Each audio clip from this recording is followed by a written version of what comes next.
I'm John DeLong. Robert Taylor. Jay Hochstetler. Kyle Wilfong. You're listening to the Final Third podcast. Coming to you from the award-winning Final Third Cigar and Whiskey Lounge, PCA's 2024 Best of Leaf Midwest Cigar Bar, Indiana's exclusive Aladino Cigar Lounge. It's the Final Third podcast.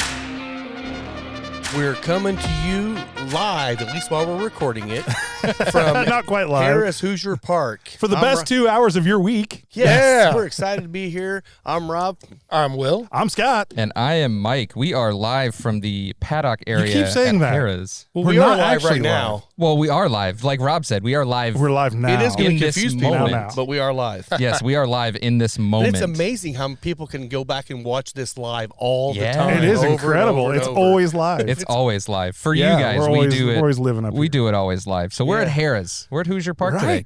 Right. So harness racing. And we're in a really awesome place. We're actually out where they got the horses in the Back by paddock the barns. area. Yeah. You can see behind us, they've got, they're going out to the track. They're getting their warm-ups in. We've been coming out here on Tuesdays for, the whole time. season, right? Yeah, This a whole few season, months, yeah. a couple Yeah. months at least, yeah. Yeah, and it's been a lot of fun. We've learned a lot. We've won some. We've lost some. Yeah. We've But- won a lot. Yeah, somebody has. But- Yeah. So Yeah, basically how this suck goes it, Mike. is Mike won a lot, Scott won some, and I did. Right, Yeah. that's And true. Will hasn't bet yet, so Will's I haven't betting bet later. But So tonight's Will's the gonna night, bet tonight. man. I'll Tonight's the have to. night. You can start looking at the horses right here and find out which names you like. The best thing to do is find the horse you like and put $1,000 to win on it. That's what you should do. Okay. So I like. Sounds like I like great the, fucking advice. race number one. We got number 5 horse, Mom's Showgirl. That sounds like Yeah, that sounds I like like your that. kind of horse right there. I Yeah, like Kyle that. Wilfong on that one. So we're gonna spend a night. We're interviewing some drivers, some trainers. And, Important note there, This is because this is harness racing. This is harness racing. They are drivers, They not are. jockeys. Jockeys Yes. are on thoroughbred. drivers. We Right. we learned drivers, and they don't have reins; they have lines, so they Yeah. control the horse with the lines. Okay. So that was like Drivers and 2 lines. things. We had to ask some questions and find out some details, and Cool. yeah, so it's going to be interesting. Who all we got tonight, Mike? Oh man, we got a lot of people tonight. I think Got we a got great 5 or 6 lineup. people. So we got John DeLong, we got Robert Taylor, Kyle Wilfong, and Jay Hochstetler, and That's awesome. maybe a few other surprise people along the way. So Yeah. I think we'll probably grab some people off the track as they're coming out, and maybe even say hi to a horse or two. Yeah. And then Sweet. at the end, we're gonna send Will running around the track and see how See how fast he can do see if he can get a See how he does. I think he 150. can do a 154. I was saying, can you get it under 2 minutes? Pegasus. Yeah. Exactly. All right, Rob, what are we smoking? So today we're going to be smoking the Drew Estate Undercrown 10 Maduro in the Toro size. Trying to find a good cigar for a racetrack, and the Undercrown just sounded like the right thing. It does. I brought my fancy Undercrown I like can it. lighter too. Love You I so- know, like it. the packaging on this Yeah. cigar that is just so royal It is. and regal. I You mean, beat me to it. I left mine on because I wanted to talk about it. I love it. I every time I it does make attack you one feel of these. kind of special. it does. Well, and you're a Maduro always feel box special. buyer. You're one of these box buyers. So Absolutely. you love this enough to where you throw a whole box in your humidor, and it is got definitely it. box worthy for sure. It is box worthy. I'll say it finishes pretty strong. I remember from It last does. time I smoked one, and I've smoked them a couple times, but yeah, it just continuously builds on you. So if that's the kind of cigar you like, this one is definitely one for you to try. So we're outside. Yeah, I'll It's tell you. windy. We're on the tail end of Hurricane Helene, so Yeah. it might Which, be a little windy here today. Real quick, obviously, thoughts and prayers go out to all those Yes. affected by the hurricane. Amazingly, Definitely. as bad as the coast was obviously impacted, the impact on the Carolinas was devastating. It was absolutely crazy. Was. Seeing that was just absolutely wild. I've never seen anything like that before. I don't think Asheville, North Carolina's ever Oh. seen anything like that. No, it was- honestly, it's going to take years. That was like a to get back. 1,000-year flood right there. Well, there's that. There Right. was those 3 towns that were like lined up that completely got washed away. Yeah. It was, and they weren't calling it flash floods. They're calling them extreme flash floods. which I don't know what that means except for it must have been fast. But I saw a video, and God, devastating. Cars flying down, houses just being ripped down the river. So Yeah, Did you entire guys towns definitely just think about disappeared. the some of the photos of I-40 going through the mountains? Like it's Yeah, just it's gone. Yeah. It's just freaking Yeah. gone. Yeah, man. it's crazy. So That's normally like California stuff with like landslides. That doesn't happen in. that North happened to us Carolina. in January when me and Jen went out that way again. Highway 1 got washed out There you go. right after we drove by it. And By the way, pro tip for anybody out there that smokes in the wind, when you're smoking, and also when you're lighting too, you got to be very careful not to char it right up the end. But also when you're smoking it, every other puff, just rotate it slightly. Yep. And that'll help the wind. Just because it's going to burn faster in the wind. Keep it there's from nothing you can do running. about it. But you don't want to have half your cigar burnt up the side because the wind's blowing it up there. So Go spend the month of May at the Indianapolis Motor Speedway. You learn how to smoke cigars yes, in you the do. wind. Yes, Yeah. you do. So smoking on the backside of Harrahs Hoosier Park, you'll also learn a few things. So That's true. Hopefully, we'll learn a lot. Yeah, so Will's back with us. Will, what have you been up to, man? We haven't seen you in like a month. You've been so- everywhere. Do I know you guys anymore? Yeah. Like, Who the hell that's are what you? I feel This is like. our new member, Will, Man, I don't even know where to begin. hanging out with some barrel picks and between doing barrel picks and being on vacation and work life responsibilities, I haven't seen anybody. If I get to the shop right now, it's maybe on a Saturday. Yeah, that's about all. time. That's about it. Yeah. Yeah, for Yeah. like 2 hours. And Right. You're kind of just in and out. yeah, I know. Will loves to hang out late night to watch hockey. I love hockey. He loves Yeah. hockey. Shout out, We're Colin gonna get Beeler. him there. They got me fired up last night, and I had a few libations to help me get riled up about football versus hockey. It was a little fun text banner we had in our That group was a chat good time. last night. Yeah, I will say, congratulations to me. I won that battle. Yeah, he absolutely did because Hockey wins. the game sucked last night. What a very Except for humble Detroit. guy. The Detroit game was good. Rob is so humble. He I'm is. so humble. He Please is. stay humble, Rob. He's not pretentious at all. Not No, at all. not at all. Apparently, I'm going to get punched in the face now by a hocky player. Oh yeah, yeah. For- yeah. We're working on that Colin right Bielik, right? Yeah. now. Working on Colin coming on the show and do a little. See if we can get. Well, it'll actually be kind of fun because it'll be a little bit educational for people that don't know much about hockey. You don't know a lot about hockey, so you can ask those questions, and he'll be able to educate it. And then when he gets annoyed with you, he can knock you down and beat the hell out of you. beat So me it's up. gonna be great. The That good thing sounds is he doesn't reasonable. just punch you and knock you out. He keeps picking you up and slamming He's you going to back down keep the me concrete. just conscious enough to feel it every time. You okay, Will? You okay? Will. Stay with me, buddy. Stay with me, buddy. Will. Smack you in the face a couple times. Come on, wake up, wake up. So you guys will start seeing some people walking back and forth here. The horses going out, getting ready to go. We're about 15 minutes away from the first race. And we've got our Hey, first Hey, we got driver. our first guy. Hey, Heck yeah! Nice to meet you. John, good to meet you. Hey, sir, nice to meet you. Nice to meet you. Hey, John. Nice to meet you, man. Nice to meet you, John. Nice to meet you. I come bearing gifts. So Oh, wow. wow! Oh, Thank hey, you. all right. Nice Thank having you. Oh, awesome! Look at this. Thank you. What a guy. Look at that. That is Are fantastic. you a cigar smoker? No, I am Okay, not. just want to No, let you know I'm not. if you did want one, we got one for you. Nope, So. I'm good. He's a finely tuned you. athlete. He has to I get know, out there I and know. run that track, Yeah. man. Yeah, the only guy that smokes and drinks all day is John Daly, so He does all right. He does. He does do all right. it's hard to keep up with that Yeah. guy. Hell, I Yeah. can't even keep up with that Yeah. guy. It's my favorite meme is him and the Tiger Woods.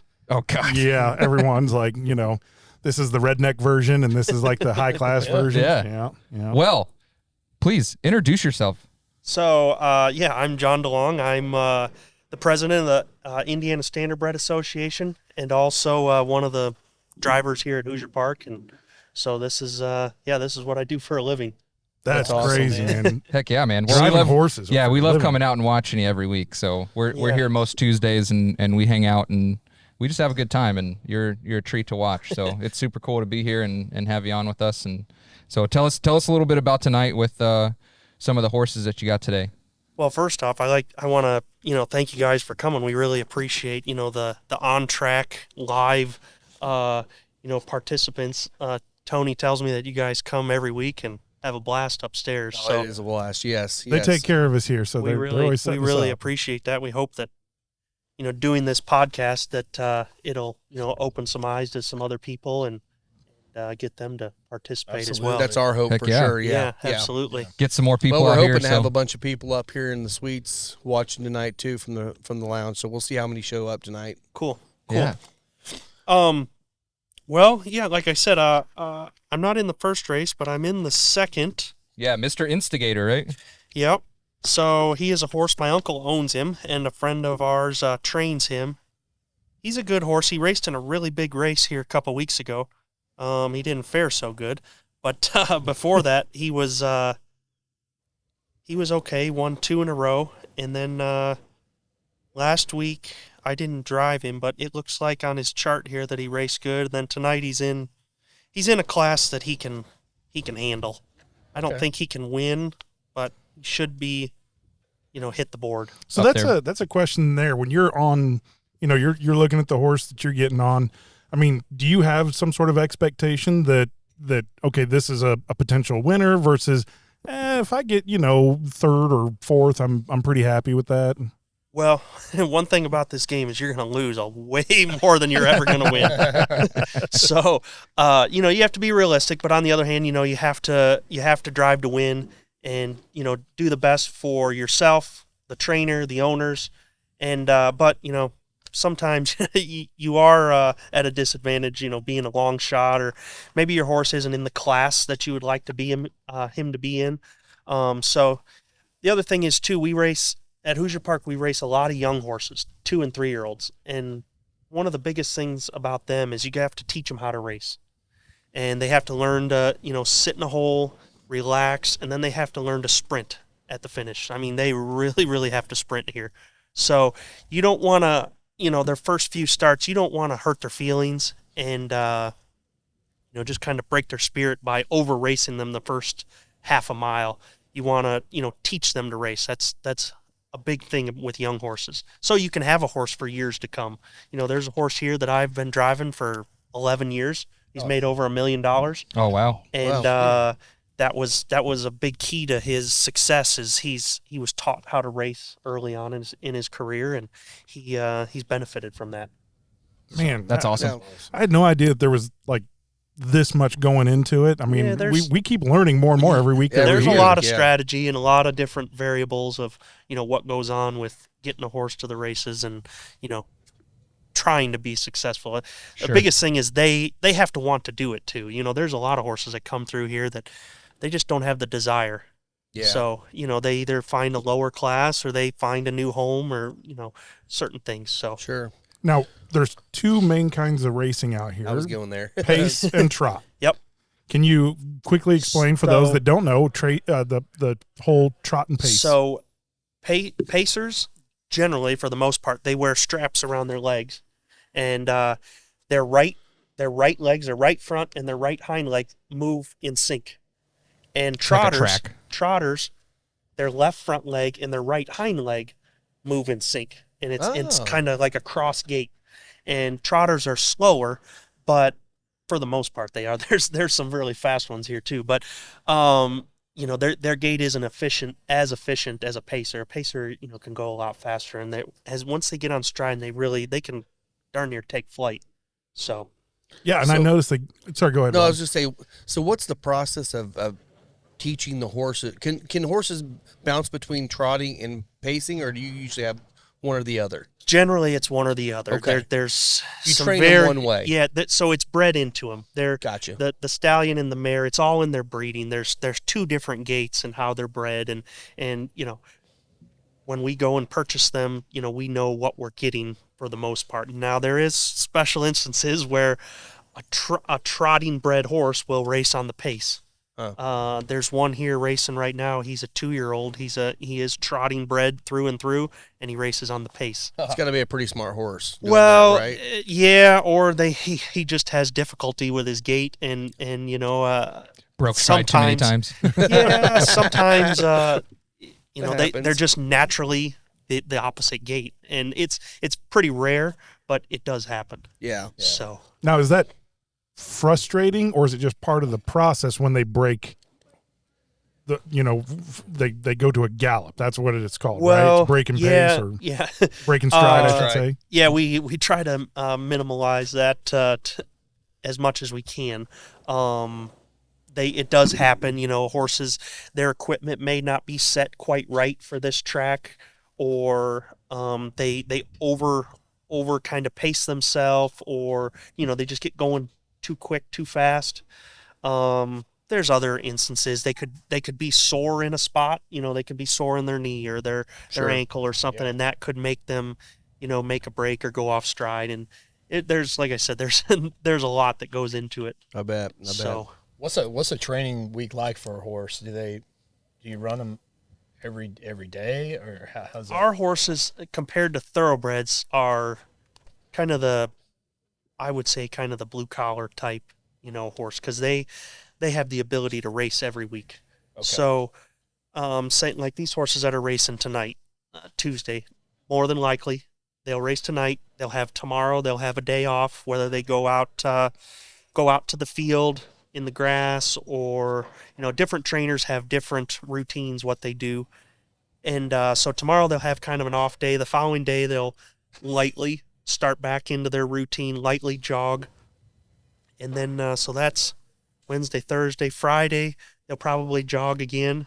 And then Saturday, a lot of, if a trainer's kind of an aggressive trainer and maybe they're working on something with the horse, trying to teach them to sprint, or they're changing equipment or something. So like this coming Saturday, they would put all their gear on and they would train them. Okay. And, they probably don't go as fast as they can go, but they're looking for something to improve on for their next start, hopefully the coming Tuesday. Sure. So then they would probably have a day off then on Sunday, and then do a light jog on Monday, and then race Tuesday. All right. Okay. So there's a routine, and every horse's routine is different. They're not all the same. I will tell you that they are they are very different, and you got to treat them as individuals, and not, like I said, not every horse is the same. Yeah.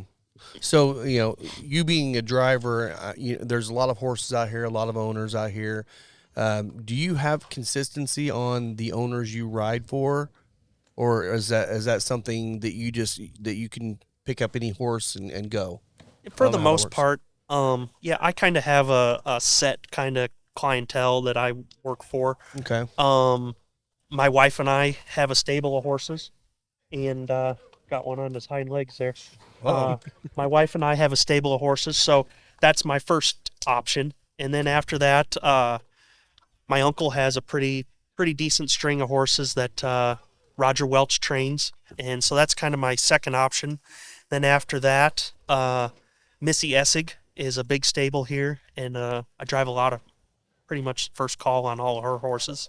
So those are kind of my three first steps. And then after that, when I'm available, I just kind of fill in wherever. And you may have a race off, and somebody asks you to drive and put you down on the sheet, and that's what you go for. Yeah. So. And we see that there's a choice sometimes. Yeah, like that's you what I was get a choice. Is that where they come to you and say, "Hey, you're our first choice driver. Which horse do you want?" Or how's that work? So like these horses that are racing tonight were entered last Thursday. So the trainer fills out an entry blank, and they put their first choice and second choice, sometimes third choice, who they would prefer to drive. Okay. When the draw sheet comes out, I don't know if it's in here. This is a draw sheet. So if I had any doubles. Oh, you can actually see it in the program. So right? Yeah, well, that's this is right. for tomorrow, but like tomorrow in the 6th race, I have 3 horses in that race. I have one for Jack Keininger, Missy Essig, and Jason Brewer. Oh, yeah. Nice. So I selected Missy Essig's horse just purely. I mean, it may or may not be the best horse in the race. They have a pretty good stable. Most of the time, they're pretty good odds, and we're pretty successful. But even if a horse is not as good, I'll maybe take it just to show some loyalty to the trainer, and that goes a long way, especially when you come across stake horses and stuff like that when we go for the bigger money. Sure. Yeah. Sure. So how long have you been out here running? I forget. I think you told us, right? Or no, Well, you said you've been driving at least one horse for 11 years. Yeah, I moved here in 2014. I'm 35. I started driving horses when I was 16. Okay. Wow. So Wow. Awesome. Nice. yeah. So, and I'm originally from Wisconsin, and I kind of cut my teeth at the county fairs in Illinois and Iowa, and then I moved on to Running Aces, a parimutuel track in Minneapolis, and I was a leading driver there, fresh out of high school. So I raced there, and Chicago. I was in Chicago ever since I could get my license. When I was you can get your pari-mutuel license to race where people can bet on you when you're 18. Okay. So, I guess that makes sense. yeah. I Once mean, it does. I'm just kind of laughing a little bit. I'm like, With all the rules we have okay, in I this could be out country. there running, but you can't bet on me until I Yeah, turn 18. Yeah, exactly. So, that I raced in Chicago until I was 25, and then I moved down here. I've been down here about 10 years. Nice. So, Well, we that's also awesome. know that you have you definitely are into the youth organizations and stuff. Can you tell us a little about the Yep. one that you offer? So, the Harrahs Horse Youth Foundation, it's based right here in Anderson. It's a nationwide organization that focuses on trying to build, relationships and interest with young people in the industry and outside the industry, and try to get more people involved all the time. My wife is a trustee for the organization, so we host a youth camp every year at our farm, and it's a lot of fun. We like giving back, and the lady that runs it, Miss Helen Taylor, she's one of the greatest people you'd ever meet. Oh, that's So awesome. she's a really good person, has a big heart. What do you actually teach the kids? Are you teaching them just about horses in general? Yeah, I mean, is this for base riders, or is this for people that are ready to maybe start learning how to race? it's more of a beginner level. She has a string of basically harness racing ponies, and they go through all the daily activities. They learn to put all the equipment on them, and then at the end of the week, the camp, they graduate to going right out on the jog cart and driving them. Awesome, So awesome. That's a real big. So it treat really for 'em. is Yep. educating these kids to learn how to actually come out here and be a part of this program. Yep. Okay, That's awesome. That's Yep. incredible. And Yep. if we have parents of kids that would be interested, Oh, is yeah, there a website or something they can go to? I'm sure you can Google it. It's Harness Horse Youth Foundation. Cool. Okay. I don't know their exact website Right. offhand, but We'll find it, and I'll put Uh, it in the description so you guys yeah. can find it if you're interested in Yeah, learning absolutely. about what and John's doing. there's a couple camps here in this area every year. Awesome. Every year. So Cool. yeah. Well, Does it goes everywhere, not just in like this area? She has camps in Ohio. She has Oh, wow, okay. camps in Goshen, New York. She has one in New Jersey. She Oh, wow. has one, I believe, in Pennsylvania somewhere. She has one in Oak Grove, Kentucky, I think, Nice. this year. Wow. So she's pretty busy. That's Very awesome. very So did active. I just Yeah. randomly put together the fact that you're from Wisconsin and you got cheesehead colors on?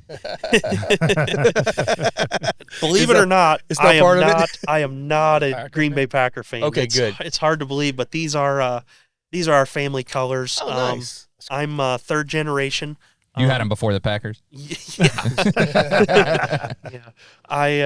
My grandfather kind of got started in the business, and he had Tennessee walking horses, show horses, and he got interested in a friend of his, I guess, and got into racing at county fairs. And my dad and my uncle and a couple other of my uncles, they kind of, it was kind of a family thing. They all got involved and kind of stayed at the grassroots level, racing at the county fairs in the summer, just kind of as a hobby. And then my generation, I'm kind of the only one in our family tree that does this professionally. But I have quite a few. I have three brothers. They're all involved at some capacity, and my dad's a big breeder, and he really takes a lot of pride in the young horses. And I'll say, what I love is the young horses and a lot of the non-winners races on Tuesdays. There's We come out wild. and they're just crazy. Like you can, I mean, obviously we're up there, we're betting in the stands, right? So you see some of these odds go up there, and all of a Yeah. sudden a 99-1 pulls it out and wins, or somebody breaks stride that's a favorite. And, Yep. Anything can happen with a young horse.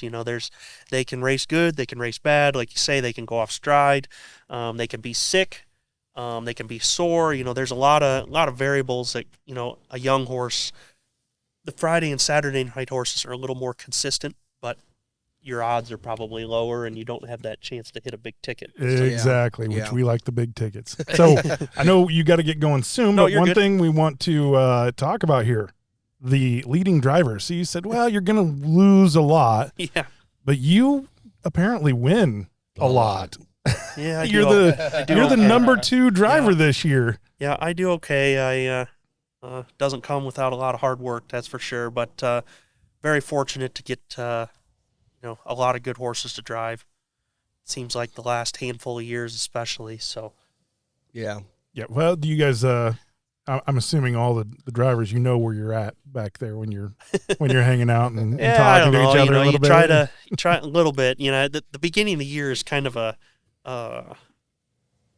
I don't know the word for it, but the beginning of the year is it's real mixed up, and everybody's but once the sire stakes start and the young horses come along, usually I find my stride about June 1st, and I take the winter off though. Usually I really back off. I don't work much from 1st of December to the 1st of March. So Well, you're out here 6 days a week, right? Something 5 days a week. 5, I mean, yeah. It's a full-time job. It's a 7-day-a-week job. Yeah. I have a farm a couple miles from here, so it's a full-time job. I'm very, very busy, and especially with the farm, and now with doing all the stuff with the Standardbred Association, and so it's a full-time job. I think Yeah. I What have is three- I the? think Can I you have- tell us that very too. quickly before you go the Standardbred Association? Tell us about that a little bit. So we represent the horsemen that race here at Hoosier Park in legislative efforts and some legal stuff, and basically represent the horsemen in front of the racetrack and the racing commission, and stand up for the horsemen and try to do the best we can, and so we have a long, prosperous future. So we see that obviously, Rob being the owner of Final Third Cigar and Whiskey Lounge, dealing in cigars and whiskey, right? Much like gambling, they've always had a rather colorful past, and having good representation, being able to teach people about the sport. Yep. And what that represents, and again, what we do out here on Tuesdays when we have our friends come out and say, "Hey, this is worth coming out and seeing." Yeah, it's a lot of fun. People do say that once you get bit by the bug, you're hooked for them. Enjoy live harness racing action at Harrahs Hoosier Park, Tuesday through Saturday through November 30th. First post on weeknights is 6:15 p.m. and 7 p.m. on Saturdays. Also enjoy the Hop Bebop concert series to go along with racing on Saturdays with local musical acts live from the Hop Outdoor Recreational Area from 7 to 10 p.m. Admission is free. Harrahs Hoosier Park, premier gaming in the heart of the Midwest. You did great. Thanks a lot, buddy. Yeah. Thank you. Thanks, man. Good luck tonight. Yep. We'll be rooting Good for night. you. See ya. So See ya. we're See we're ya. into the first race here, so we'll listen into the tail end of this as they're gonna pass right by us. So we got a little bit of it up here. So Here they go. yeah, 135 is who I got, but I don't think it's gonna end up that Manhattan way. Flash and then Jack Muscle. We're a little behind on the Classical Tucker simulcast, with Rose so of Sharon to the outside. After that pair, it's Mom Showgirl. Have no idea then who won this Queen yet. Susie. 3 lengths back to Swan Swan, then My Girl Denny, and Pilot Vic remains the distant trailer. They're coming The to the horse top names of are the always the stretch. best. Pilot Yes, Light has yes. led from the start. Still there, a length and 3/4. 3/4 time, 129 and 4, 30 and 2 that third quarter. go 5. Manhattan Look at Flash this. is It's second already and over. behind the leader. Then Jack Muscle. It's already far over. outside. It's already over, Comes but Mom's it's not over Showgirl, here. who's moving up. Oh, no, it's Pilot not over. Light has opened the lead out to 6 now. Go As 5. they come to the final eighth of a mile. Manhattan Flash is second, then Mom Showgirl. Here we Jack go, baby. Muscle, but it is Pilot Light who is in front. Pilot Light is gone. Goodbye. Love Pilot this. Light's going to Wow. win here by 10. Pilot Light was the there. favorite, Manhattan wasn't Flash he? and Mom 3. Showgirl. Yeah, Manhattan Flash yeah. holds second. Okay, cool. From I got Mom the Number first- Showgirl, 3 then horse Queen won by Susie like in 158. 12 lengths. So- That was I had crazy. 135 as a trifecta, So so we're good. that was Jordan Ross driving that horse there. On 3. Jordan is moving up Do you need- like crazy. I think he's in second or third place now on drivers this year.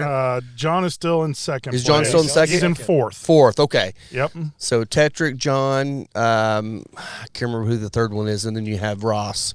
Willifong. Yeah. Wilfong. Yeah, Yeah. Kyle Wilfong. Which we'll have Willifong on here in a few minutes too, which is gonna be awesome. Yes. Will Fong. Wilfong, Wilfong. dumbass. Oh, I thought there was Kyle an I in there. Wilfong. I can't see. You Not idiot. not two eyes, just one. Willifong. Willifong. Gotcha. Yeah, so Gotcha. next we'll have Robert Taylor coming. He's a driver, trainer, and owner, and he is the vice president of the ISA. So he will be joining us shortly. Until then, we're going to keep gambling because why not? Lisa sent me a text right when we got started and said, "Hey, who should I bet on? I got $10." I'm like, Don't ask me. You'll lose your $10. Ask Jen or Mike. Yes. Yeah, right. So that was super cool. John's a really nice guy. He is. I don't think I was expecting anything less, but it's just really cool to kind of hear his perspective on the things that he does out here at the track every week, and well, you how, can tell how much too, they do. He's got a ton of passion for the sport. Yeah. and it shows in does. his discussions with He's us. invested. He's fully invested in Yeah, in his I mean, craft, driving so. since he was 16. That's crazy. and just the family lineage of drivers in his family is pretty Yeah, for cool. sure. Yeah. Which, I mean, it's pretty common, right? We see that a lot in horse racing. I mean, you see it in a lot of sports, but some of the more, I don't know, kind of the mainstream, right? The NFL, the NBA, it's always like a shocker when you see somebody's son, right? Very, Proceed- very come in rare. after- Yeah, It doesn't happen that often. right. In horse racing, it is absolutely a family thing. I mean, if you're Generational, in, yeah. you're in. You may not be a driver or a jockey, but you might be a trainer or an owner. And it's kind of one of those things. It's like if you're born into that world, chances are you're gonna be in it. Yeah, and you see behind us the horses are coming back in from race 1. We'll see Jordan Ross here shortly, I'm sure. He's over in the winner's circle That's after that right. race, so super cool to be here and kind of be a part of this. It's kind of nice. It's really kind of cool back here. I mean, you can see what's going on, but when you're up there in the stands and you're watching the race, it looks like, oh, it's just the races and there's one little barn over there. Yeah, heck yeah. No, it's a Yeah, there's a compound. bunch. It's a massive compound here. So Beautiful, How's beautiful. it going, man? Robert Taylor. I'm Yep. Scott. Scott, nice Good to meet you, Rob. Mike, nice to meet you, Mike. Hey, Will. Will? Yeah, All right, please, I'm Rob. Rob, nice to Good meet to you meet you, guys. bud. Yeah. please join us. Yep. How's everything going? All right. Oh, beautiful, so far. beautiful. Good. How's your night started? Hadn't raced anything yet. We got 6 in out of my stable tonight, so Oh, we're nice. hoping for some good races. Okay, yeah. great. First Awesome. one and the third. Yep. Well, good deal. Yeah. So Glad to have joined you by guys Rob here. Taylor. Tell us a little bit about yourself, how you got kind of going in racing, how long you been doing this, how long you been at Hoosier Park. Got started. It's kind of a family business. That's all we've ever done. My dad's a horseshoer, a farrier by profession. My brother is also. So horses is really the only job I've ever had. Got started racing in '99 when I was still in high school, junior in high school. Okay. Been doing it ever since. So I'm looking at about 24, 25 years in now. Moved down. I started in Illinois, like John DeLong did. Uh-huh. I raced in Illinois up until 2011, and I made the transition down here in 2011 and started racing here. Yep. So Great. Awesome. Yep. Yeah. 2011. Man, Yeah. you guys, it's funny. I've been coming here for a few years and, with wife and kids and Yep. I see a lot of the same names, Okay. always running out here. A Yeah. lot of you guys have been here for a long time. Yeah. And several of us, kind of like John, I've got my own farm and John's got his farm too. So we got our toes sunk in here pretty good. We got to make it or break it here. You know what I mean? So, yeah. It's a lot of work. Oh, yeah, absolutely. Well, you got some good options tonight. Are you running in some of these $60,000 purse races? Yep, I do. I got one filly in one of the sire stake divisions. A little later in the card, some of my other horses out of my own stable are just racing in some overnight races. Yeah. Beautiful. Yep. Now, can you tell us, we heard about this division thing John was talking about and we didn't Okay. ask him about it. Can you explain just a couple details about the divisions that exist here and kind of what that looks like? Because we get a lot of people, we're trying to help people understand, hey, this is interesting stuff. This is worth coming out and seeing. Yeah, absolutely. So, I mean, you got trotters and pacers. You got two different gates, Yep. And and then with the divisions, especially with the young horses in the sire stakes races, they'll go for, there's a certain amount of money in the pot to go for. And if there's more than one division, those are split up and the money gets split up, evenly, however. So, like, there's two divisions tonight of the races, so they're going for 60,000 or whatever. If there was only one division, that we would be going to close to 100,000 in that one race. So, but it all depends on how many horses enter. They got to have at least 6 horses in a race.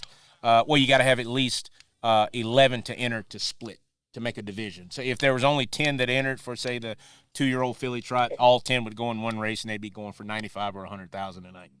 Wow. Yeah. That's crazy. Okay, so they split because they have so many Because entries. of the numbers, yes. So, and then we race in legs throughout the summer in the sire stakes. So we're approaching our last legs of all the divisions, the 2-year-old trotters and pacers and stuff this week.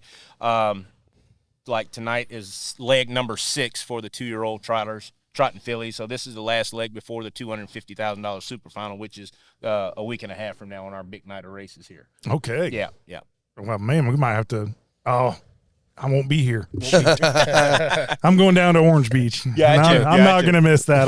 I need some beach time. My daughter's getting married this weekend at my house, nice. and I am just had it up to here with everything. I can understand. Yeah, I was a little disappointed we couldn't have whiskey out here Yeah, tonight. We got to wait till we get yeah, back yeah, out there. yeah, So, yeah. but we got a good cigar. So, nice. do you smoke cigars by chance? No, I did a little bit, but I haven't in a long time. Okay. But Okay. I do enjoy a little whiskey here and there. Hey, there you go. All right. Yeah. we Yep, have you to got come hang out with us. Yep. Yeah, definitely. Hell yeah. We're down there in Ingalls, Yep, and okay, cool. got the Final Third Cigar and Whiskey Lounge, and Cool. Rob is the owner down there, Okay, and, nice, nice. lots and lots of bourbon selection. Yeah, So if you cool. like bourbon, All right, cool. I'll It's make a sure good to place. come and see you guys. Yeah, please do. absolutely. Please do. Yeah. Absolutely. So I'm kind of new to learn about the sport and everything. So the owner's like, well, what the horse itself, the horses themselves, like how much do you buy do you buy them? Do they get traded? Do you raise them from young? And how does that work? So you can buy and raise. All right. So I'm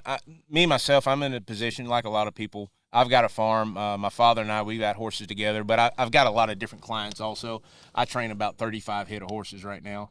So we go to the yearling sales when they're 16, 18 months old every fall, and they're approaching here pretty shortly. Okay. The big there's sales going off right now. Like right now in Lexington, Kentucky, they got the Lexington yearling select sale. It started last night, and it goes all week until Friday. Awesome. But our big sale here, our biggest sale in Indiana, is in about 2.5, 3 weeks from now. So Nice. on October 19th, and 18th and 19th, I believe. and there's a big push for Hoosier-owned horses, Absolutely. Hoosier-bred horses. Yes. We see a lot of the races that are here that they're Indiana sires. Yes, exactly. I mean, the Indiana-bred horses are our bloodlines and pedigrees on the horses are getting to where we can compete with the best horses in the nation. Like right now, on the older division of the pacing, old aged horses, Indiana-bred horse Little Rocket Man, which is locally owned here by Russ Beeman and his partner Jack Freeman. Ken Rucker trains him.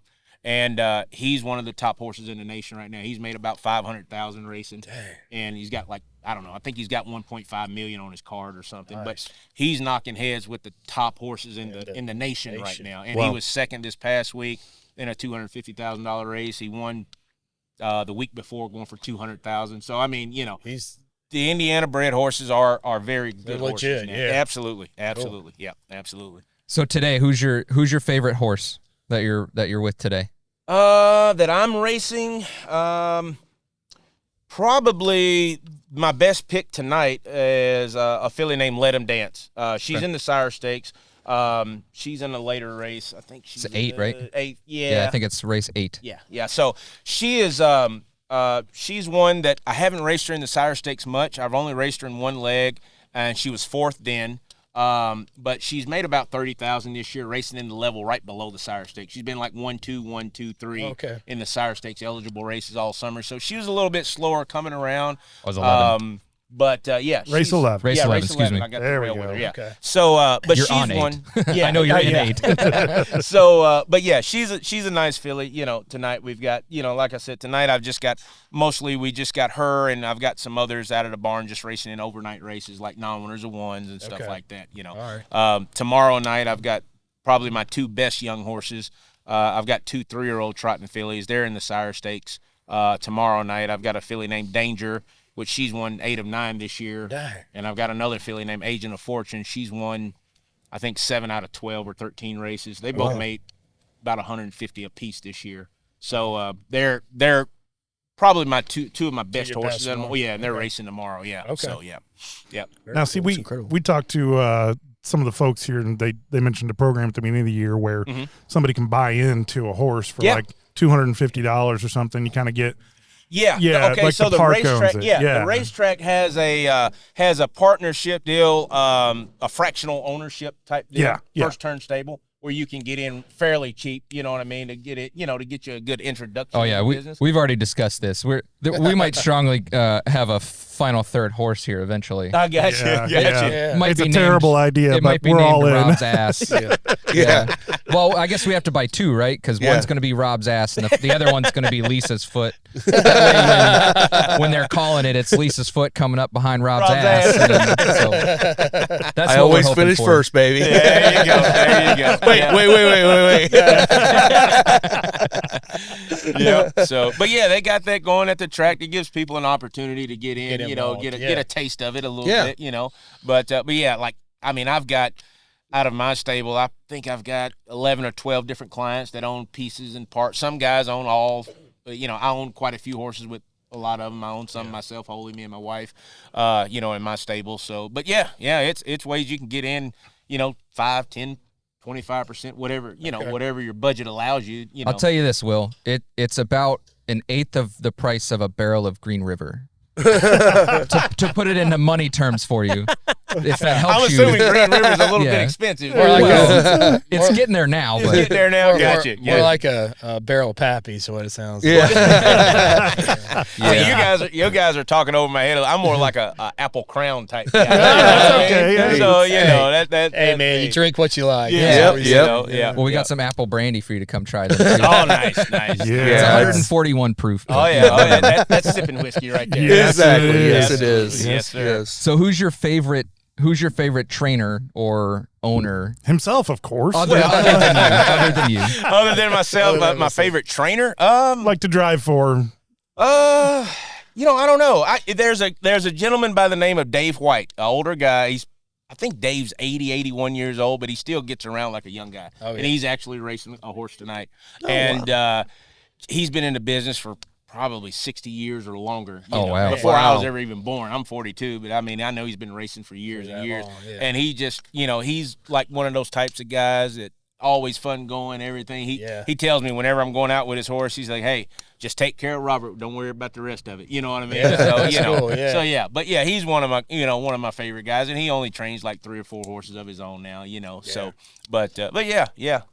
Well, That's that was something I was thinking too. Is I was going to ask. Now it sounds like there's no limit. What is there? Is there an age out point for drivers? But really, as long as you're in shape, you can drive until As long as you're in pretty good shape and your reflexes are good, you know, probably. Sorry, Scott. Our You're up. oldest driver here, and I'm not for sure how old Mr. Dan Shetler is. I think he's probably 70, 71. He still Wow. drives his own, and I mean, he's good on the track. He's That's you know, awesome. He's sharp. His reflexes are good. He used to catch drive quite a bit years ago, but I think now he just kind of drives his own, you know. But he's probably one of the older drivers here. you Okay. know. So yeah. I mean, as long as your health is good and your reflexes are good, I mean, hey, That's insane. Yeah. Now I'm looking at That's these awesome. carts, and last time I checked, they don't appear to have any kind of seat belts or No safety seatbelt. No. mechanisms. You don't. No, I don't. I think if you go down, you do want to get launched out. You don't Yes. necessarily That's the wanna goal, get- is to yeah, get- you don't. yeah. It's You kind of like don't riding a roll motorcycle. You know what I mean? You're in So, race 2, aren't you? Are you in 2 or 3? Race 3. I'm in You're in race race 3. 3. Yeah. All right. race Well, they're 3. getting So, yeah, ready we're for good. race 2, so we're gonna. I don't want to kick you out of here, but I Yep, know you you're gotta all go good, get man. ready. So Final Third Cigar is Indiana's exclusive Aladino Cigar Lounge. Come to Final Third for a selection of over 20 different Aladino cigars, including the Cameroon, a wonderful cigar with nice light flavors. Make sure and visit Final Third, the Aladino exclusive cigar lounge for Indiana. brother, Awesome. appreciate you, man. Awesome. Yep, It was nice great to meet you. Thanks for chatting with Thank us. you. Appreciate it. Put Hey, some man, good luck production tonight, out yeah. there. Yeah. Oh, yeah. Good luck On tonight, man. supporting on us. Yeah, absolutely, Yeah. guys. Appreciate you All right. stopping by, Yeah. buddy. Good Yes, luck, sir. brother. We'll be rooting Good for luck. you today. Yeah. Y'all take Yeah. care. Thanks, See you, man. bud. Yep. All right, All right. Robert Taylor, guys. So what I heard is Awesome. 15-1 odds in the 11 race. That's where I need to be putting some money down. Well, what I heard, there's still a chance we can all drive. That's true too. He said good reflexes. Oh shit, I don't have that. Yeah, I don't have Rob's that got either. cat-like reflexes. Come on. Yeah, dead cat on the road reflexes. All right, we're coming up on race 2 here. We're about 5 minutes to post, so we're going to look at some horses on this one. I'm going with 5 through 7. We've got Kyle Wilfong on Fruit Snacker, 7-2. Oh, that's got to be the winner right yeah, there. we've got Mr. Instigator John DeLong, who we just talked with, and then we've got Ponderocky's Trace Tetrick with 2-5.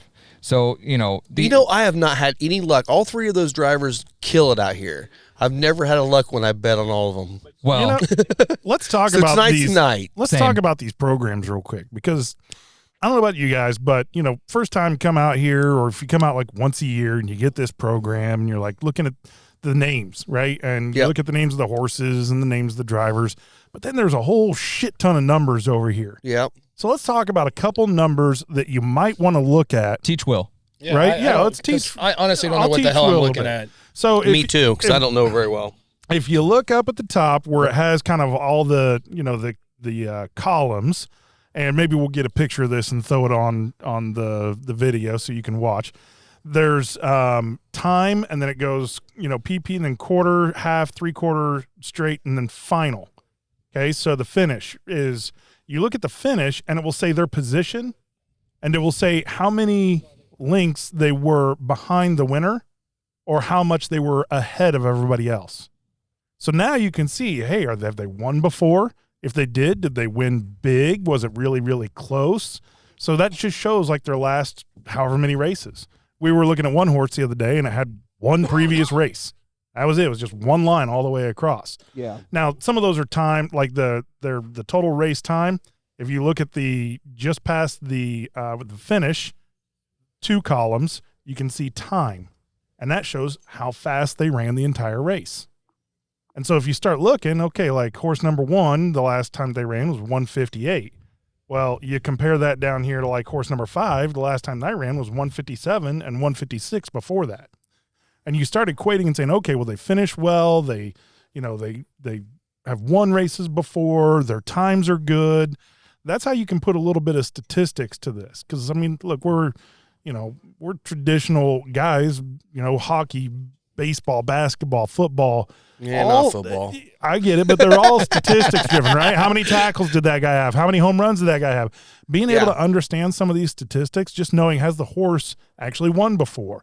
Do they tend to run at the top or do they tend to run at the back? What is their times compared to everybody else, right? Yeah. Those are some interesting things that you can look at to help you kind of make some decisions. I've seen some horses that have had really poor odds, and maybe they thought, the horse was running too much. Maybe like Robert said, or like John said rather, a horse gets sore.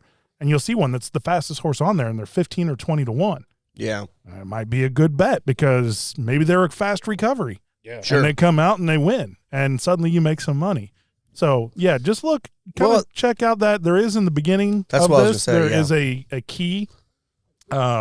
It doesn't give like 100% of the details, and you can get online and find more. Yeah, But it shows you the basics. And did you talk about the little at the top too? How it kind of shows like the 3 key code of like what it is, like the finish, the track, and up at the very top of the page. up at the very top of the page. Yeah, Oh so- yeah, yeah. yeah. Like up here, you're so talking. your columns there kind of shows you like your header of what you're right. looking at. Yes. Yeah, Yes. so- Across the top. Yep. So it kind of tells you a little bit, and then in the front, like Scott's talking about, it just kind of shows you like the basic readout of it. There, it gets way in depth with the statistics. there's a ton of Oh, man. statistics in here. Now So- another thing to look at is at the very top left. It tells you what kind of race it is. As we mentioned, these are standardbreds, not thoroughbreds, and they have 2 different types of horses, usually based on their breeding, a trot or a pace. So if you look in the top left, for race number 2, it's a 1 mile trot. Now, the interesting thing when we've watched, it looks like the trotting horses tend to break stride more often than the pacing horses because it is a slower gait, and so they tend to get going too fast and then get into a excited. gallop. Yeah. Same with the non-winners. On the A non-winners lot too. of the non-winners end up we had breaking one last stride, week, yeah. 4 of them. That So was, if they break stride, they're DQ'd? Or? They have to No, drop they have to the back. They have to. So what it is, this was interesting. I looked this up. They are DQ'd if they go 25 steps off stride. Okay. So Then they're they DQ'd. will usually immediately pull them out and slow them down so that they go back down to a pace or a trot. That's So and they so when can- you see a horse go way up the track, you're like, what the heck happened? They broke stride, right? And they don't want to get disqualified. And just because you break stride doesn't mean you're not going to win. We've Yeah, seen some last horses week- make some comebacks. Yeah, Yeah, we last saw week- one come up to like 4th place. Yeah, 4th Yeah. last week. Yeah. Yeah, it was After the being one horse. way Way off. back. Yeah. Like So- 10 links behind the whole pack. Exactly. Yeah. But usually those are the ones that I bet on that like screw me out of a trifecta because it's or the number 7 horse. I've never had luck They're with around them. the back half of the first turn, and Mike is like, yeah, you motherfucker. There goes dinner for the night. Yeah. Right? Thanks a lot. You're stealing Yeah. the clothes off my kid's back. Thanks a lot. How dare you? If you're betting the money for your kid's back, clothes off your kid's back, you might have a problem. Yeah. Listen.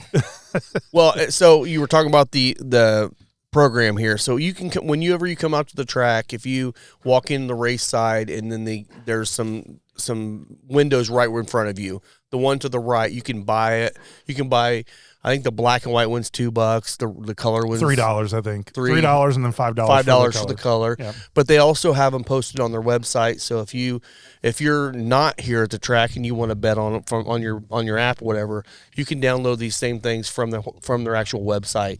So they're very, very good about keeping this stuff up to date every day. Like you said, they put it out Thursday for this race, got everything lined up so that they get everything going. But they do a really good job of all these details on here. Obviously, they have to. They're a gambling organization. You have to have all that detail out there. You know, that amazed me. These horses get entered on Thursday of last week, and they have all of this stuff in the program, and somebody knows how to set these odds. I know. I'm like, man, that shit. And of course, pari-mutuel. So this is how it's different than what you might see when you're getting onto your sports gambling app. Pari-mutuel, we found out, is the odds change based on the betting. Field is now lining up for race 2. We're getting race 2, getting ready to go. But yeah, with pari-mutuel betting, the odds are going to change. So if everybody starts betting on a particular horse that has bad odds, it'll suddenly go, and you're only getting paid on whatever the final odd is, not what you bet it at. Okay. Yeah. Yeah, it's the weirdest thing because I wish it was more like other sports where it's you bet on like the money line, and that's it. Like it takes your odds on the time of your bet. Right. It's not like this will change like throughout the day. Even in the middle of the race, it'll change. Well, you might bet on that 99-1 odds, and by the time you see and you win, it could be 30-1 or 20-1. Exactly. All right, let's go Fruit Snacker. I got 5, 6, 7. Even though we got DeLong running this one too. The early trailer is Swan Well, Man. he's a favorite in As this they one, go on isn't he? to The the first 5-2. turn, Yeah, Fruit Mr. Snacker Instigator. Yeah, has the lead. Fruit Mr. Snacker in front of Oli Cannoli. Strong start by Kyle Wilfong, though. There's He's a out lot there of fresh. long odds on this one, too. Honda Rocky's got the 4th spot. Yeah, they stayed pretty long on this King one, of too. Cash and Swan Man trailing the field. The opening quarter was 28-3. They're on the back stretch, and leading the You field literally took is just Fruit the 5, 6, 7. 5, 6, 7. Which was the best odds on all of them. By a length. My 3 guys, man. Kyle Wilfong, John DeLong, and Trace Tetrick, man. Honestly, I kind of hope you lose. King of Cash. Thanks, man. I appreciate that. Taking is the trailer. If you win, you're going to win what, $2.40? Like $2.40 on your $2 bet or whatever. Damn it, Scott! It's still a win. Come on, man! Throw caution to the wind, buddy. I got $16 off the first race. So. Instigator third. Yeah, $16 on the first race. There's Nice. King of Cash. Good win. Trifecta Swan box. Man So. has moved to the outside. Look, they're going to be done. We're still going to be watching because it's so far behind. In front, Oli Cannoli. Does your internet Mr. suck? Do you have Instigator moves Verizon? out, Shut up. No, he can't have Verizon because there's no towers in this area. King of Cash. Didn't matter and yesterday. Swan They were all Man. down across the whole Head of the country. stretch, Yeah. headed Joke's for on you. home. All Three-quarter right, here we go. time, Mr. Instigator moving up. 1:30-2, Ponderaki, let's go. 30-1 third quarter. Fruit Oh, Snacker yeah. left Here we 5, go, 6, baby. and 7. The Mr. 3's dropping Instigator back. trying Here we to go, catch up, baby. as is Ponderaki to the outside. Oli Cannoli is 4th. On a break goes King of Cash. He's and running. Swan Man is up on the outside. Fruit Snacker continues to lead. All right, so it's 5, 6, 7 with that's 100 taking yards this to race. go. So It does look that way. Yeah, the 2's coming up, Mr. but not Instigator going is to now happen. 2. Yep. It's Fruit Snacker. Fruit Snacker has won. Ooh, 5 and 7. Ponderaki, Yeah, so we got and Kyle then Wilfong Mr. and Instigator, then Ponderaki Trace might have Tetrick went and on a John break there DeLong. right at the You got finish. all 3 of them, didn't you? 5, 6, 7. Yep, 5, you 6, got 7. the Look you at got the that. trifecta. Yes, Nice there we job. go. All right. There you go. Trifecta. So let's talk a little bit about that because people may not understand some of these terms. We say trifecta, superfecta, exacta, and Will's over here like, what the fuck are you guys talking about? All right. So obviously in horse racing, lots of people know that there is win, place, and show. Win, pretty obvious, first place. Place is second, and show is third. When you're betting, though, if you bet show, the horse can come in first or second, and you will still win your bet. Okay? The odds play a little bit different because it is pari-mutuel, so it is based on a pool of money based on how much everybody gambled.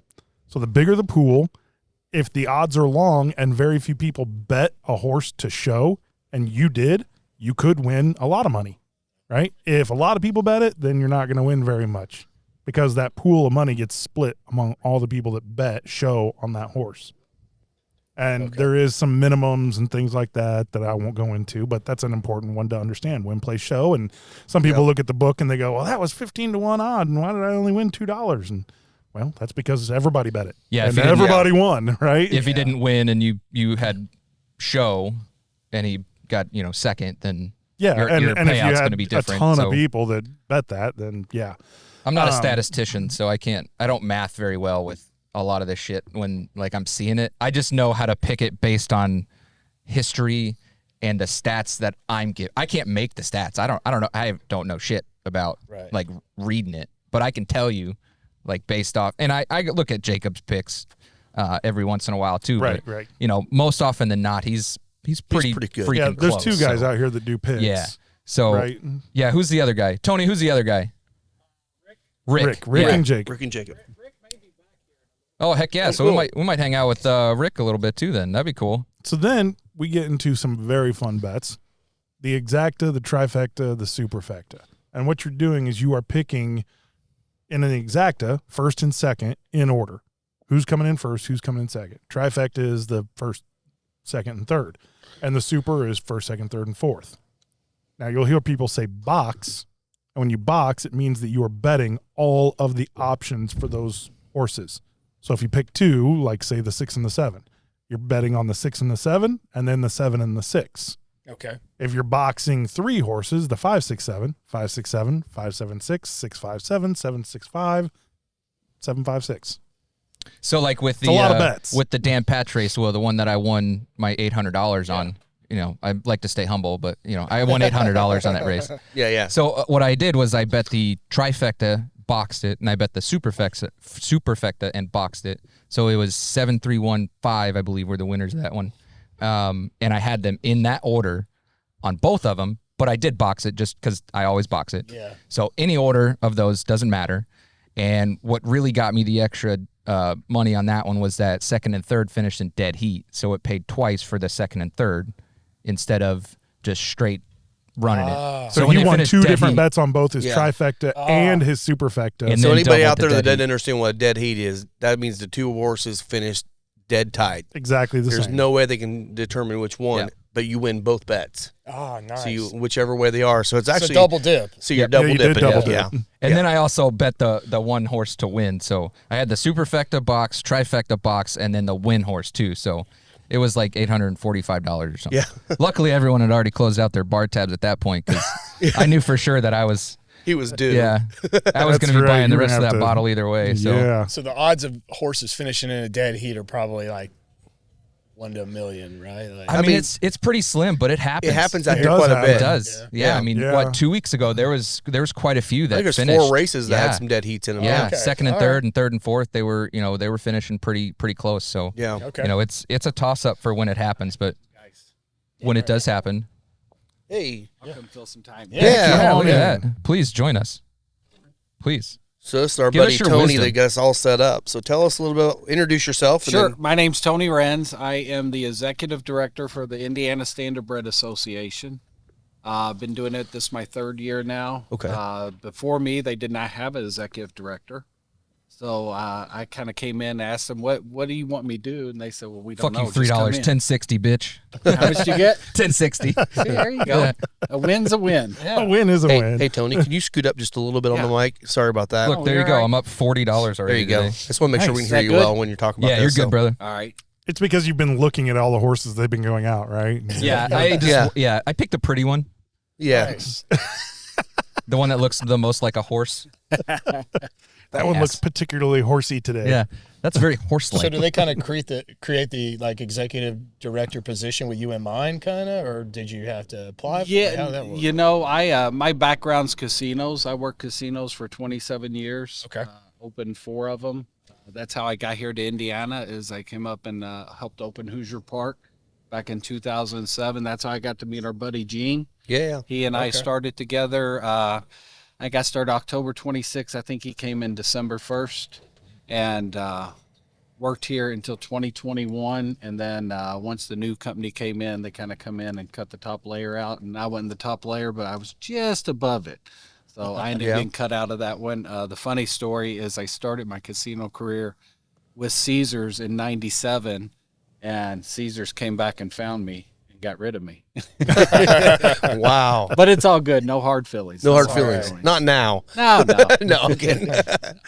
By the way, if you want a cigar, we got cigars for you I'm too. good right now. When we Okay. go inside, I may. We got Heck you one. yeah. Yeah, we got you one. Yeah. So here's my question for you guys. Yes. Do you like smoking cigars outside or inside better? It depends. It depends on the I like- weather. It does. If it's a nice day, it's great being outside. I'm used to being in Kentucky still where you can't smoke inside. Yeah. So when we moved here and Rob didn't have a patio, it was like the first time before the patio was even built at the shop. We brought our dog up there and I was like, it's cool if I sit outside on the curb and smoke and hang out with our dog. He was like, yeah, who cares? He's like, you can bring the dog in if you want. I was like, we don't smoke inside. That's weird. And now it's like weird to smoke outside because we're here, but like I sit at home all the time, sitting out back with the dogs, having a smoke, and so again, weather. If it's like this and it's super windy, I prefer indoors because it's harder. I'm taking Rob's advice and I'm rotating. I'm actually doing really well. I haven't had any runs yet, so I'm doing pretty good. But Good deal. inside is definitely preferred now. Especially in states like Indiana where in the we have a winter. lot of cool Yeah. weather. Oh yeah. It's nice to have an indoor lounge where you can come to and middle of winter when it's cold, come I inside see and these smoke. guys setting up their outdoor smoking area for winter. Like they're up in I used to do it. Wisconsin or whatever. They got like their big hunting tent thing, and they set up a heater and TV, and they got a whole thing set up on their back porch, and they'll be in 2 feet of snow, and they're smoking outside. I did it. Will's got a nice double-decker porch with his fire pits and stuff on it. We enclosed the bottom patio with these long plastic curtain-like drapes, and then they're big enough and there's enough airflow you can put heaters inside. Honestly, I mean, you get hot in there. But again, in the winter, if I'm going to smoke, unless I'm going to watch a football game or something outside and I'm at home, I'm going to smoke outside. If I'm anywhere else, I'm going there to the shop, I'm going to be inside smoking. Yeah. So, Yep. I'm cool with it. What about you? What do you prefer? Inside, outside? I'm like you on a nice night. Like I love being outside. Yeah. But tonight it's getting a little chilly. Yeah. And the wind. I'm the over here winds, shivering. Yeah, I am the a little wind bit is, too. Yeah. is definitely picking Well, it's- up. Well, I and- chose the short sleeves because it was so stinking muggy and warm today. And I'm like, that'll be great. Got here, 20-degree drop like that. Like, oh, great. There's So- weather apps that will tell you that. Fuck off. Those are always wrong. They're never right. It said there was 0 rain in the forecast, and it poured rain the whole way here. I was like, this is not going to happen today. And now Luckily, look we at this just got beautiful drops up sunset here. we got. I was Like, gonna say we got Yeah, sunbeams coming through, and we need to. Please, cameraman, show us the sunset here. Yeah. Camera woman. Jen, I everyone, was gonna say, is it a cameraman? Camera woman. camera them. I do love that we're doing this because I don't think anyone's ever thought about doing something like Really? this. You heard it here first, guys. Yes. That's awesome. We're trendsetters. I would have thought you'd had a lot of people out here recording. This is amazing, and honestly, just trying to get people educated a little bit on this to get them out here, because I know that's obviously that's what you guys need is people coming out here, betting on the horses, eating in the restaurants, having drinks and all that stuff, coming to the casino. If people aren't coming, you aren't staying open. Right. So, it's just one of those things where, like a lot of people I think, oh, casino, that's not my jam. Come out here and check out the horse track, because you don't have to gamble. You can have a meal, watch races all night, and just enjoy watching the horses do their thing. And it's a lot of fun, even if you're not gambling, really. But it's fun to gamble, too. It's so family oriented also. It is. We see a lot of families out here. Yeah, I kind of got brought into horse racing. I grew up across the street from Churchill Downs. And I had 8 brothers and sisters, and we were as poor as dirt. So my dad, what he would do to give us something to do, he'd take us to the races. Yeah. And it would wear you out because you could run, and there's all kinds of stimulus coming at you. It's the horses, it's everything. And I grew up going to Churchill Downs my entire life, Louisville Downs. And it's ironic that now I work in the industry. That's awesome. Yeah. I mean, who would have thought that Came would full come- circle yeah, for you. Exactly. All right. Well, before race 3 hits post, we got about 10 minutes to post there. Let's talk about that a little bit. So I'm looking at Jacob's picks, and he's got 3, 10, and 1. And 3 is Crescent Star with Michael Osteen, who usually doesn't race on Tuesdays, right? Like, or is he? He has kind a of little hit or bit. miss? Yeah, he doesn't race on Tuesdays. He's here tonight because of Sire Stakes. Yeah, heck yeah. So Michael Osteen, I got to go with him too. But I'm a little curious on the one horse with Pure Swan Powers, Don Ish. Kind of wondering why he chose that horse in his top 3 there. I should have listened to his call out when he was going through his picks there, because looking through number 1, it just doesn't seem very tantalizing to pick in the top 3. But sometimes Jacob's right with those off odds on 20-1 on that one. So we got our boy Rob Taylor in this race he's number with Mr. 9. Mizzou. Yeah, so I'm going with him, man.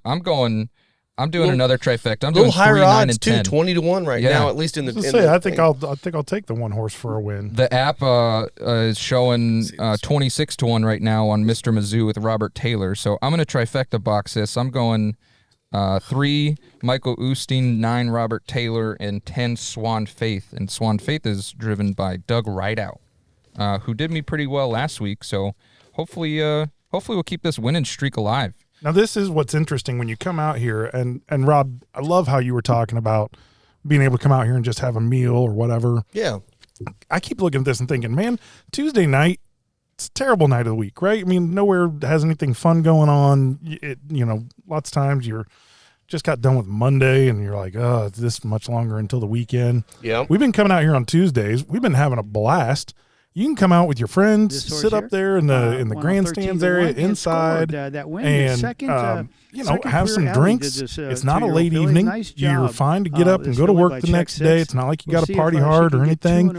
It's just like going out and having a couple beers at the local bar. Except you'll be able to watch some sports with horse racing and place a few bets. All right, Rick's going through his early pick 4. Was in against. Let's see what Rick's saying. Catch me if you can, and finished third. Well, only got beat less than 2 lengths at 24-1. So it's competitive with the favorite in here at 15-1. I got to give this one a shot. 3, 5, and 10 for me in the 5th race, and found the 6th race. Well, I'm going to spread out 4 deep in here.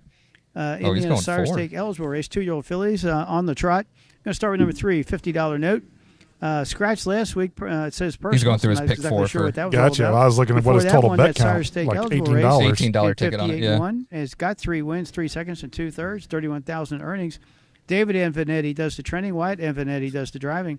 This horse here, if this was trots back to the race a couple weeks ago, will be very, very tough in this field. 7-2 in the morning line. Also use number 7. Swan Fine Rose. Irv Miller does the training. Trace Tetrick the driving. This one here has just been in with the Bears. There you go, Finally, Trace Tetrick again. So he's a hot dropping commodity down here the to last the couple of weeks Yeah. too. So this season he's been crushing it. States, How long has he been around? Trace, I Yeah. want to say he's been here. I want to say at least the last 10 years. Okay, and he's got family that's like trainers and stuff, right? Yeah, his whole family's. Okay, 'cause Trace I know is I've seen the probably names. he's probably a 4th generation horseman. Oh, nice. Okay. He's got his brother Timmy Tetrick, who's big in the Meadowlands up in the Northeast in New Jersey, and then his other brother Tom Tetrick down here is a trainer. Okay. Yeah, I think that's the name that I'm seeing a lot on his these dad, programs. who recently passed probably a year ago, was a big time trainer up Northeast. Also, they're all from Bellevue, Illinois.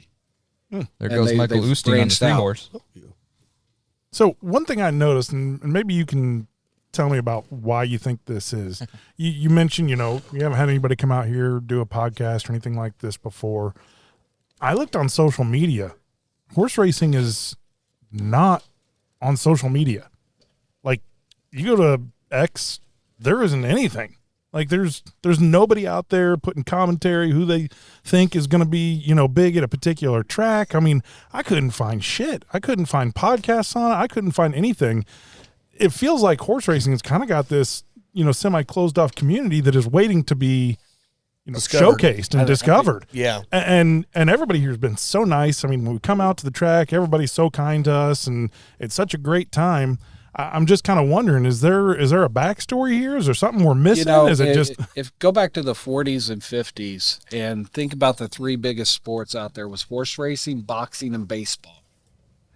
And back then, you go to a horse race and there'd be 50,000 people all the time, no matter what. Yeah. Wow. And over time, evolution has occurred, and think where boxing, baseball, and horse racing are now. They're kind of taking a slide down, and a lot of them are run by older generation, and older generation aren't the fastest or the first to get to social media. So you're absolutely correct on that there's an avenue and there's a need for that to occur. Absolutely. We're looking at hiring a gentleman out of New Jersey next year to kind of help us with our social media. Nice. Just because we feel like there's a need for that, and we want to bridge that gap to the younger generation, because that's what all of us are trying to get to now is the younger generation. Yeah. You as a cigar shop owner, you're probably trying to figure out, okay, how do I get that 21 to 25 Absolutely. to start visiting my shop? Yep. And start replacing, because cigar smoking, I would assume, is probably a little bit older of a person. It's probably male dominated. It's changed a lot over the last few years. And Recent. I mean, very, it's pretty very recent. Yeah, I mean, I would say our clientele is a little bit different than a lot of cigar lounges. We have a lot of the 21 to 35-year-olds that come in. That's probably the bulk of our customer base. Is it really? Mid- That's And then fantastic. we have, us old guys. Mike's not an old guy, but But it's conducive to At the heart. environment of the cigar lounge, right? it So is. if It is. there's some cigar lounges where it's they cater to that upper echelon executive. Rob's shop's not like that. I mean, it's pretty much you can be sitting next to somebody who just got done with a blue collar job and somebody who's a Judge or high end something. Yeah. executive or a television personality, or who knows, right? Yeah. I mean, Yeah. Or Will. Or Could be Will. sitting next to yeah. Will. You could. Me, yeah, you don't want to sit next to me. I'm a boring guy. I felt that when I came out there, because I've been to like the Havana, the Burn, the Blend. It's a different Yep. feel.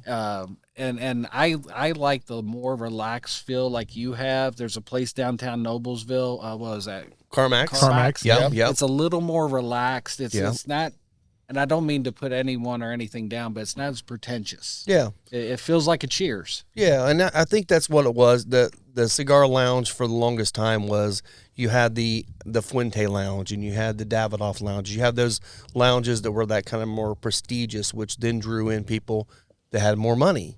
And a lot of times now, I mean, a lot of these younger people are getting into pretty good paying jobs right away, and they can afford some of this, stuff that used to be Right. for the people that had money.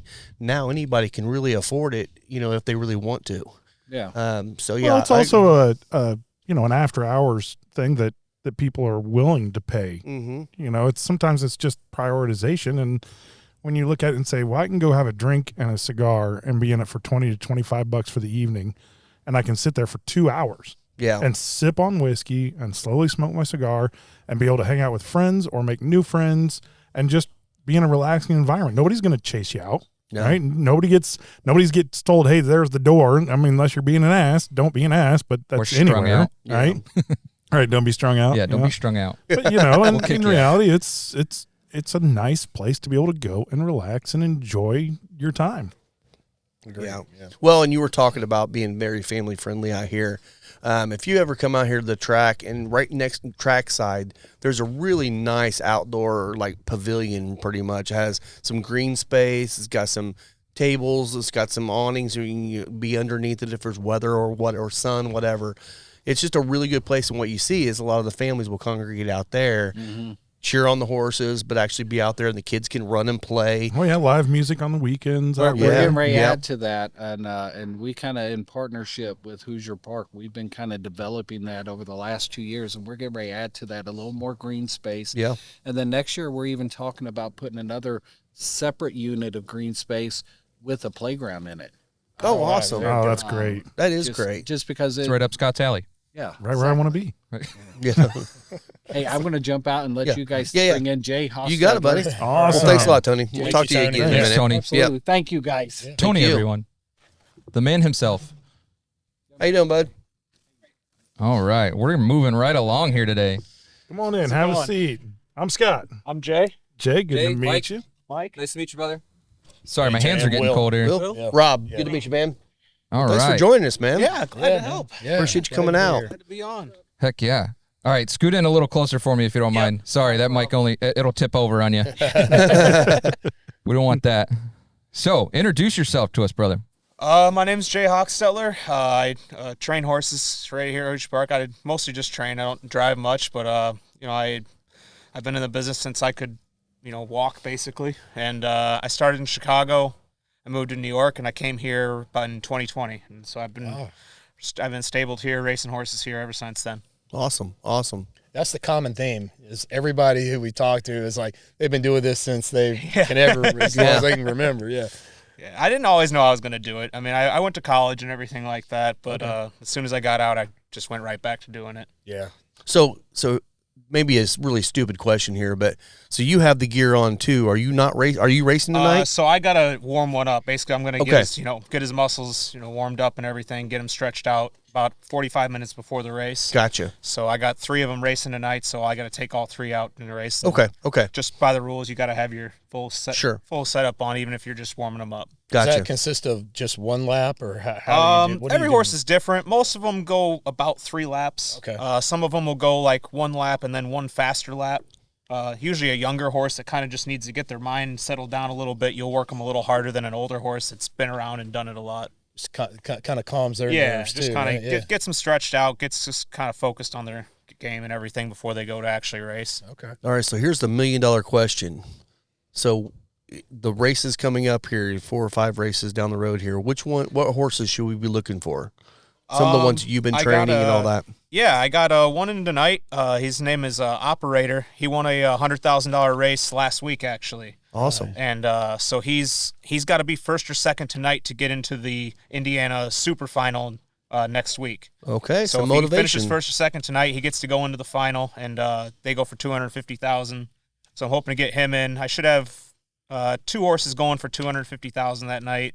And then I got a horse named Ponda Jet. He races Friday night here, but he'll be in that night going for $70,000. And he has the all-time track record here for trotters. Okay, I think we've seen him before. Yeah, you probably have. Yeah. He's a pretty consistent competitor around here. He's Okay. here about every week. Good deal. So I noticed you're starting from the 7 spot, Yeah. and we haven't talked about this with any trainers or drivers yet. Starting out of the gate, I mean, how much of a difference does this make based on where you start, especially being a rolling start? Quite a bit different than a thoroughbred, right? Yeah, So- and especially it's really horse dependent. Some of them are quick out of the gate and it doesn't bother them much, but one that doesn't have a lot of speed to get out of the gate, they're really gonna struggle to make up all that ground because if you're starting from the 7, 8, 9 and you don't rush out of there, you're gonna be all the way in the back. Right. So that's sometimes that works in your favor. Most of the time it doesn't. Now this horse, he had the 8 hole last time. And he did really well. He went right to the front and won. So he's one that I think he can handle it. But, especially the 9 hole, if you're all the way on the total outside here, it's tough to win from there. It's definitely a big disadvantage. And we'll take this moment to call out on the sheet here, post position, the PP. That's what that referred to, the 8 hole right there. Yep. So if we're trying to teach people, a trying little to- bit. So when they come out here, they can figure teach it me. out. Right. Trying to teach Will. Yeah, me too. Yep. But Interesting. Yeah, what I love about this is this. I mean, there's stats galore on here, so you really can kind of make an educated decision on what you think is going to work here. Yeah, I mean, it's basically people like to. It's basically fantasy football and sports betting. There's every analytic way you can look at it. You can look at it from the people's perspective of it, the individual horses of it. Some guys just bet post positions alone and just try to go on that. There's a lot of ways to go about it, but it's really a stat heads game. You really want to get into it. Now, with that being the case, I kind of wonder when do you ever look at these programs and go, what the hell was that odds guy thinking? Why did he put all the time? All the time. Okay, nice, good. Yeah, and it's some of it's personal bias. You're like, no, I know my horse is better. It's like, well, maybe on paper it doesn't show that, but like that didn't tell the whole story of the race. Sometimes what's shown on the paper, if you watch the race, it doesn't reflect how the race actually went. You ever show that to the horse? Look what they did to you. Look at this. You've got to go out and run tonight. I only wish. It's not like a football player looking at it going, what the hell did that rider say about me? I've had some of them might just hurt their feelings and they'd try less. It does sound like the horses have a pretty, 27 I seconds don't the time know, for the sensitive first quarter. nature to them. Oh, Field is on the back they stretch all now have their with personalities. Crescent Like I always Star, say, the leader. we try to make 100% Next in of them second, Flick and into Dew. star athletes, Here's and Swan that's like trying to make Flowers got the 100% third of kids spot. star athletes. It's Next just not going is to work. Surfer Yeah. Dew. No matter But how they many can't tell travel us that sports you do. They can't tell us other than their comes performance that they Blues don't want to be a Dynamite. star athlete. So Following we got to that figure is it out Mr. just Mizzou. by just by practice and racing, but they're not all meant to do it. And some of them can just keep chugging along and it never bothers them. Other ones, if the wind's just blowing slightly, they're totally off their game. Time for that I was going to say, when you're warming up a horse before a race, can you get a vibe sometimes? Like, oh man, this moving on to oh the yeah, second turn. Absolutely. There's some of them, especially if they're consistent, like, oh, he's always really aggressive with me, or he's always just kind of playing around, and it's like, man, he's really dead tonight. He just doesn't seem like himself. You kind of get a little nervous, like, oh, I hope he's just kind of playing with me rather than something being wrong. Yeah, and it seems like a lot of times, like in a lot of sports, you're warming up to kind of get your muscles warmed and everything else. It seems like a lot of times you're kind of getting the yips out of them a little bit. The horses are running around, they're a little agitated. You're just trying to kind of get them wore out a little bit or get into their stride. For most of them, they've been cooped up all day, so they're usually they get to work out in the morning, so they're used to already having exercise in the morning. Well, now they've been cooped up waiting to race all day, so you really got to make sure that they're kind of got the jitters and the bucks and kicks out of their system before it's time to race. Yeah. Hold on. I think I won that one too. Mr. Mizzou what was the race? 158. It was race 3. I had 149. I had 3, 9, and 10. I'm pretty sure I got that one too. Oh, jeez. And we see them run behind us, and my reaction is super delayed because, Verizon, but whatever. So 3 came in first. That's Michael Osteen with Crescent Star. And then the 9 horse, that one, who was 9? 9 was the Mr. Mizzou. It was Robert Taylor. And then 10 was Doug Rideout with Swan Faith. So hung in there tight, man. Those odds were I couldn't remember your numbers on that because I was going to bet the same thing as you because you always seem to freaking win. Oh, dude, I'm on a freaking roll tonight. Ones. And I mean, the odds on Mr. Mizzou. You've won all 3, haven't you? I'm 3 for 3 tonight, boys. So, dang. Yeah, you might want to start listening to my picks. I guess so. I think I'm going to have to start giving Rick some pointers. So That's great. 3, 9, and 10. Look at that, baby. All right, we'll see what this one ends up at. But that was a good race. That was one of the ones where 10 kind of trailed the whole way, and then on the last turn, he kind of shot right up the back there. So and those were all high odds. Those were super high odds. So, oh man. So Jay, what made you decide that you wanted to be nice on the 9 horse? There you go. So what was it that made you decide you liked training more than driving? I'm better at it. I'm a pretty mediocre driver. I just didn't have the mindset for it. I was too hard on myself. Drivers are really good. They're kind of like a quarterback. Like, if you throw an interception, you got to turn the page. Drivers, if you drive a bad race, you got to turn the page. Me, I'll just analyze it and dwell on it. And when you're a trainer, that's okay because you're spending all week trying to tinker with a horse and do little things to help them. So it works when you're training to dwell on stuff. When you're driving, that just doesn't. It just ends up making you make mistakes the rest of the night. Right. First. Try to overcompensate. I work all week to get them ready. So now I don't know that we would have got a completely honest answer for asking a driver. So as a trainer, you see these drivers out here. They ever get a little beef going on, little upset. Hey, what the hell were you doing to me out there? Don't let them lie to you either. There's it's an adrenaline game. It's racing. Sure. You're gonna get your blood pumping. You're gonna get excited, and you're gonna whether you might be right, you might be wrong. You're gonna think a guy screwed you over, and you're gonna yell at him. Yeah. Well, that's something I was gonna ask one of the drivers too, but I'm gonna ask you as well. I assume these drivers, they obviously know where their standings are and all that stuff. I'm assuming they got a little banter going in the barn between one another, right? Yeah. Okay. Most of it's friendly, I will say. That's fun. When you're around these guys all the time, even though we're competitors, we're on the same schedule with our lives 24/7. So these are who we hang out with. These are who we grew up with. So there's a lot of banter, but most of it's pretty lighthearted. Now there are a couple guys that just don't flat out get along with each other. But that's life. That's life. Sometimes that makes a good race, right? Yeah, exactly. I want to hear some barn banter. We should have stuck a mic in the barn. That's our next one. We need to mic up a driver. There you go. They have a couple videos of that on YouTube. Do they? There's a track in Canada that does it really good, and the guys they mic up are really good at it too. They'll talk while they're driving in the race. Like, they're just having a conversation with you, telling them what they're going to do next and stuff like that. Oh, that's cool. Which is really impressive when you're trying to make split-second decisions. Yeah. And still just kind of do you watch thoroughbred racing at all? Oh yeah. So have you seen the jockey cam? Yeah. So my buddy, son of a bitch, Richie Hayes, he's the guy that isn't responsible for the whole jockey cam setup for all the thoroughbred racing. So he travels the world and does jockey cam setups, and it's super cool. It's just a POV view of like a helmet cam for the jockeys, and it's a point of view for race. It's super cool. With a mic?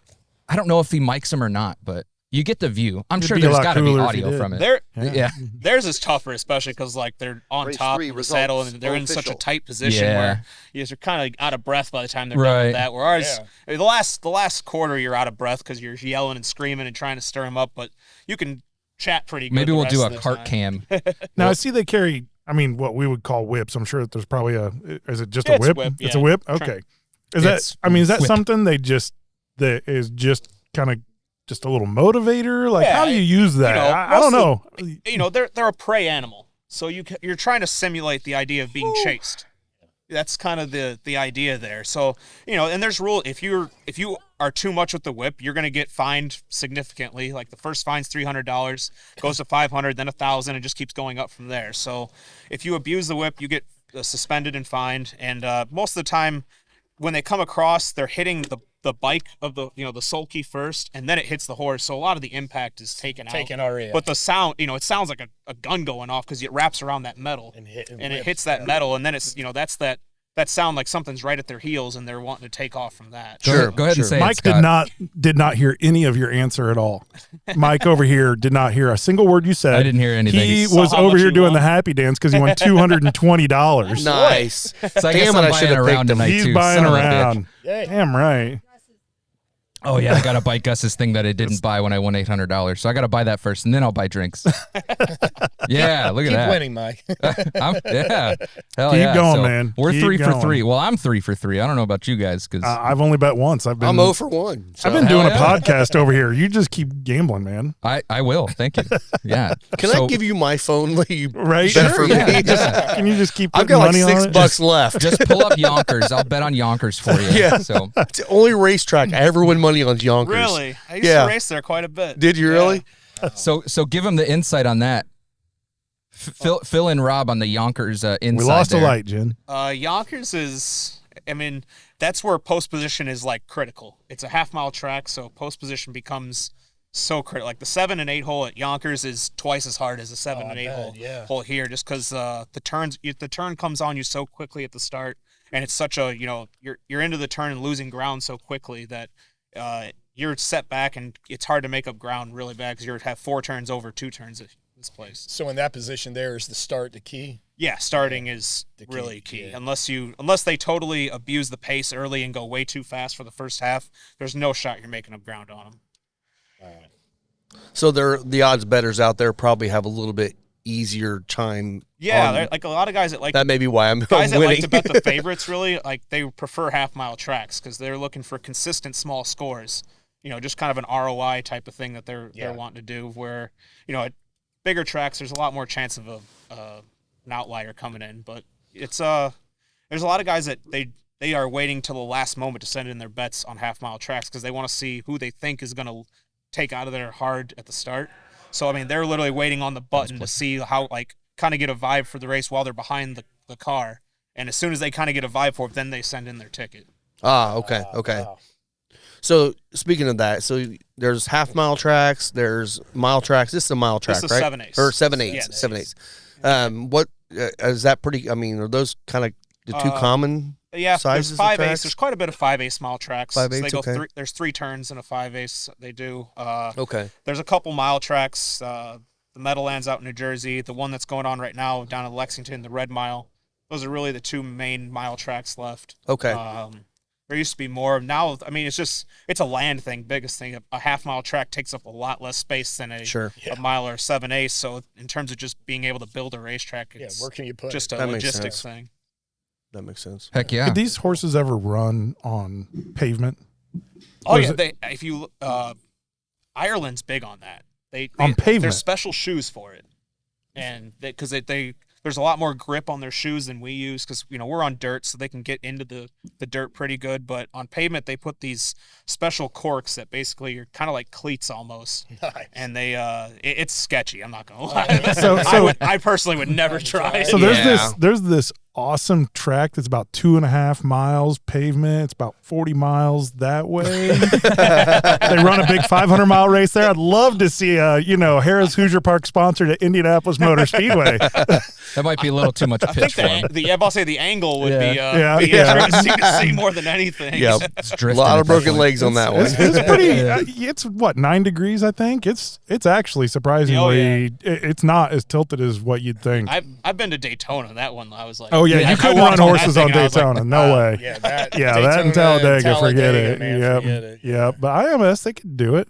Maybe that's what they need to do next. They just had the dirt track race there this last weekend because they installed a dirt track in turn 3, a short track. Cool. Yeah, it's actually inside the speedway, right? So we just need to get a mile track inside IMS for running horses in the off season. There you go. There you go. I like that idea. Or just come out here. That's a great idea. Yeah. Roger Pinsky, Doug Bowles, if you're listening in. They want to dive in. I'm all for it. Yeah, no doubt. Yes. Heck yeah. Sure. Yeah, right. Can somebody grab that Yeah. for him? Michael, just get in there and get it. How about you? Are you a cigar smoker? I've partaken, off and on. You're welcome to have one if you I want gotta go one. to work. Okay. Well, you can take it with you. It's actually an excellent cigar. It is. You might really enjoy it Yeah, later no, I'd on. be game for that. Mike, why don't you grab one more out of there? Thank you to sponsor Deadwood Live. Derek with Deadwood Live is producing top quality live edge products as well as bourbon themed furniture. If you've been in the lounge, you've seen the custom live edge table and barrel stools produced by Derek. Be sure to give him a like and follow on Facebook at Deadwood Live. That's DED Wood Live. Beautiful. Look at that. Thanks, Jay. First take. Thanks, Jay. Appreciate it. Glad you guys could come out. Yeah, Absolutely. Good luck with operating. Appreciate Have a it. great night. Thanks. There's the driver operator. All right. All right, here we go. Getting another driver in. All right. I'm Scott. Scott, Kyle, nice to meet Good to you. meet you, Kyle. Mike, nice to meet you, man. Hey, Will. Will, nice to meet Kyle, you. nice to meet you, but I'm Rob. Hey, Rob, nice to meet you. So we got Kyle Wilfong with us now, fresh off race 2 win Heck yeah. with Fruit Snacker. Right on. He made you a little money, didn't he? He made me a little money. Yeah, Yeah. nice. I'm happy to hear that. I'm going for a perfect night. So far we're 3 for 3. So 3 for 3 on the trifecta. yeah. Yeah, Yeah. 3 trifectas in a That's row. solid work, Yeah. guys. Yeah. So we're moving right along. We're going So- for race 4 right now, right? Yeah, race 4 right now. We got a short field. Got 7 in this one and the 6-horse scratch. So you only got 6 now. So John DeLong's horse, me helping you scratched out of this one. So By the way, last week, wasn't that the craziest thing to see only 4 horses it was. in that race on a Yeah. Tuesday? Yeah. Yeah. That was wild. There was like 5 scratches on that one. I've never seen that before. My horse that won the second was one of those scratches. So, I mean, that's just how it works out. So, Yeah, what is it with the scratches? What do you have any play in that? You go out and you're warming them up or something, and you say, "Hey, something's wrong here." he had just a little sickness. Just showed he was just a little lethargic, didn't feel the best, and just for the best interest of the horse, we were like, "Hey, let's just scratch him." There's more important things than 1 week, and apparently we made the right move. He come back strong, so. Good. So how long you been driving, Kyle? I kind of started on the fairs in Illinois when I was like 15, 16, and then got full-time parimutuels here in Illinois and Indiana when I turned 18. I'm 33 now. Yeah. So, So have you been running here since you're 18? yeah, since I was 18. Wow. Awesome, man. I was gonna say everybody out here that we talked to, they've all been out here long timers. Yeah. I'd like to say I'm one of the younger guys here, but I feel like I've been here forever at the Well, I same think time. you heard somebody's like 81 running a horse tonight. So. Oh yeah. Old man, Rick Plano, he in his younger day, he would love to sit right here and drink a little bourbon and have a cigar with you. So Yeah, they told us we couldn't drink bourbon out here, but we're I think you're our last guest, if I remember correctly. I believe so. And then we'll be heading in to drink some bourbon. Sorry, we'll be cheering you on, and Yes, all maybe night. You can drink later. yeah, well, if I had anything to do with it, I'd have a drink with you. Yeah. They frown upon it. So Well, hey, you live in the area, right? So Yeah. come on down to Ingles, Final Third Cigar and Whiskey Lounge. That's where we're all at all the time. cool. Close by, yeah. Yeah. Yeah, man. Yeah, just a It's- couple exits down. Exactly. Yep. It's always a good time out there, and love to see some of the drivers come out and trainers and enjoy some time. We're trying to do our best here to kind of educate people a little bit about horse racing. So this sport has been around forever and used to be absolutely huge, and it seems like a great opportunity right now to kind of reintroduce horse racing to a lot of the younger generation that don't necessarily know much about it. They come, they see these programs that can be a bit daunting when you're looking at all the numbers and trying to figure it out. So anything that you would say to kind of, just advice on, what we should be talking about to some of these guys and telling some of these younger people that make them come out and watch you? I just like the fact that it's not an old man's game. You think that just old people go to the track and everything. You go out and if they could just get a view in the paddock, there's a lot of young people there. There's young people all around, and there's no reason for it to just be old people or the older generation up there watching races. They have plenty of fun activities here, like Friday and Saturday nights. They have like family fun nights. I mean, you can bring your kids out. There's just so many good options. Yeah, we've been coming Tuesdays all season, and it's great because there's really interesting races on Tuesdays. We get a few of these nights where we've got the Sire Stakes. I'm assuming you're driving in a couple of those tonight? Yeah, I got a few drives. I know one for sure is Jay's horse Operator, which he was here talking about a minute or two ago. That. So that's race 7? I think 7 or 9 maybe. Okay. 7. Race 7. Yep. You got to come from the outside on that one. So how much of a challenge is that? As windy as it is tonight, it is going to be a real challenge. Yeah. So I feel like it's calmed down a little bit though since the moment we walked here. I was like, this is going to be really rough, and it's actually that line's passed through a little. It has, bit. yeah. So I think we're clear of that line. I didn't want to jinx it, but I think we're in the clear for the moisture at least. So hopefully it stays that way. But yes. They're still saying 12 mile an hour winds right now. So hopefully that doesn't play too much of a factor into you. No, if it would tone down the winds just a little bit more even, it'd just be, ideal. 7-horse field, yeah, he's got the outside, but he did just win his last start and beat some open company, which is horses from other states. And from the 8 position. And from the outside, yeah, the 8 hole, 8 out of 9. So he's no stranger to having to leave from out there. So, Kyle, do you have any like pre-race mental prep, anything you kind of do to just kind of get your head right before you get out there and get going? Like what? Nothing out of the ordinary. Trash talking. No trash talking. Oh, see, we heard you're lying about that. Jay just told us that you guys are all liars. You trash talk each other all the time. Me and a couple guys, maybe. maybe, hey, I bet you Gatorade, I kick your butt in here or something like that. Something along. Canadian trash talk. Yeah. The nicest possible way. Hey. Yeah, that's cool. I bet I beat you. Yeah, it's a Canadian trash talk. Yeah, I like that. Yeah, Shoresy trash talk. Yeah, well, maybe not quite Shoresy. I was gonna say Shoresy trash talk's a different level of trash talk. That's a little past Canadian trash talk. Nobody here could compete with that. Yeah. No. I don't know anybody that could. Yeah. But when you're starting in this spot, is the start the key? Just getting out good, Getting out good.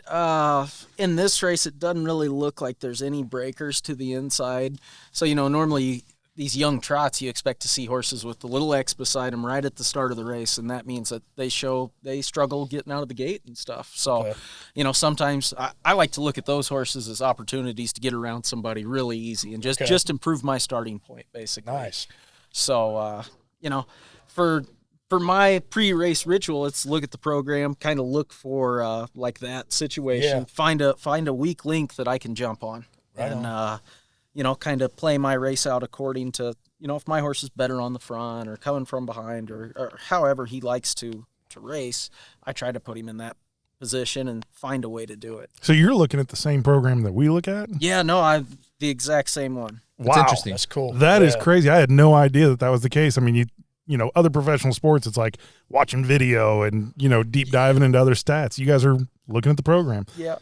You can pull up replays on all these horses just like anybody can, and I don't do that as much. I'm here every night. I kind of know these horses. I can look at these horses' names and just be like, oh, I kind of know his flaws and his high points. So just try to go off of that.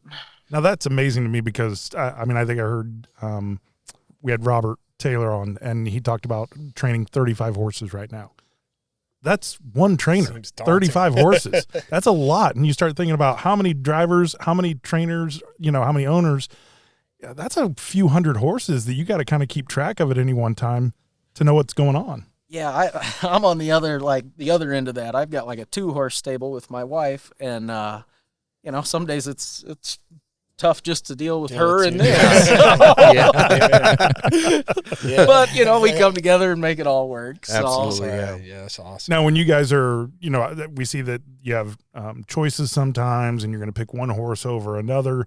Are you guys kind of talking to each other as drivers and saying, "Oh, I don't know about that horse," or this one, tends to have this kind of trait to it? It's easy out of the gate, or do you share that, or is it all like you keep that proprietary information? If someone was to come up and ask you, you might, he's a little tough at times. He's good about this, but a lot of times everybody kind of sees how they are. We all know just about all these horses here.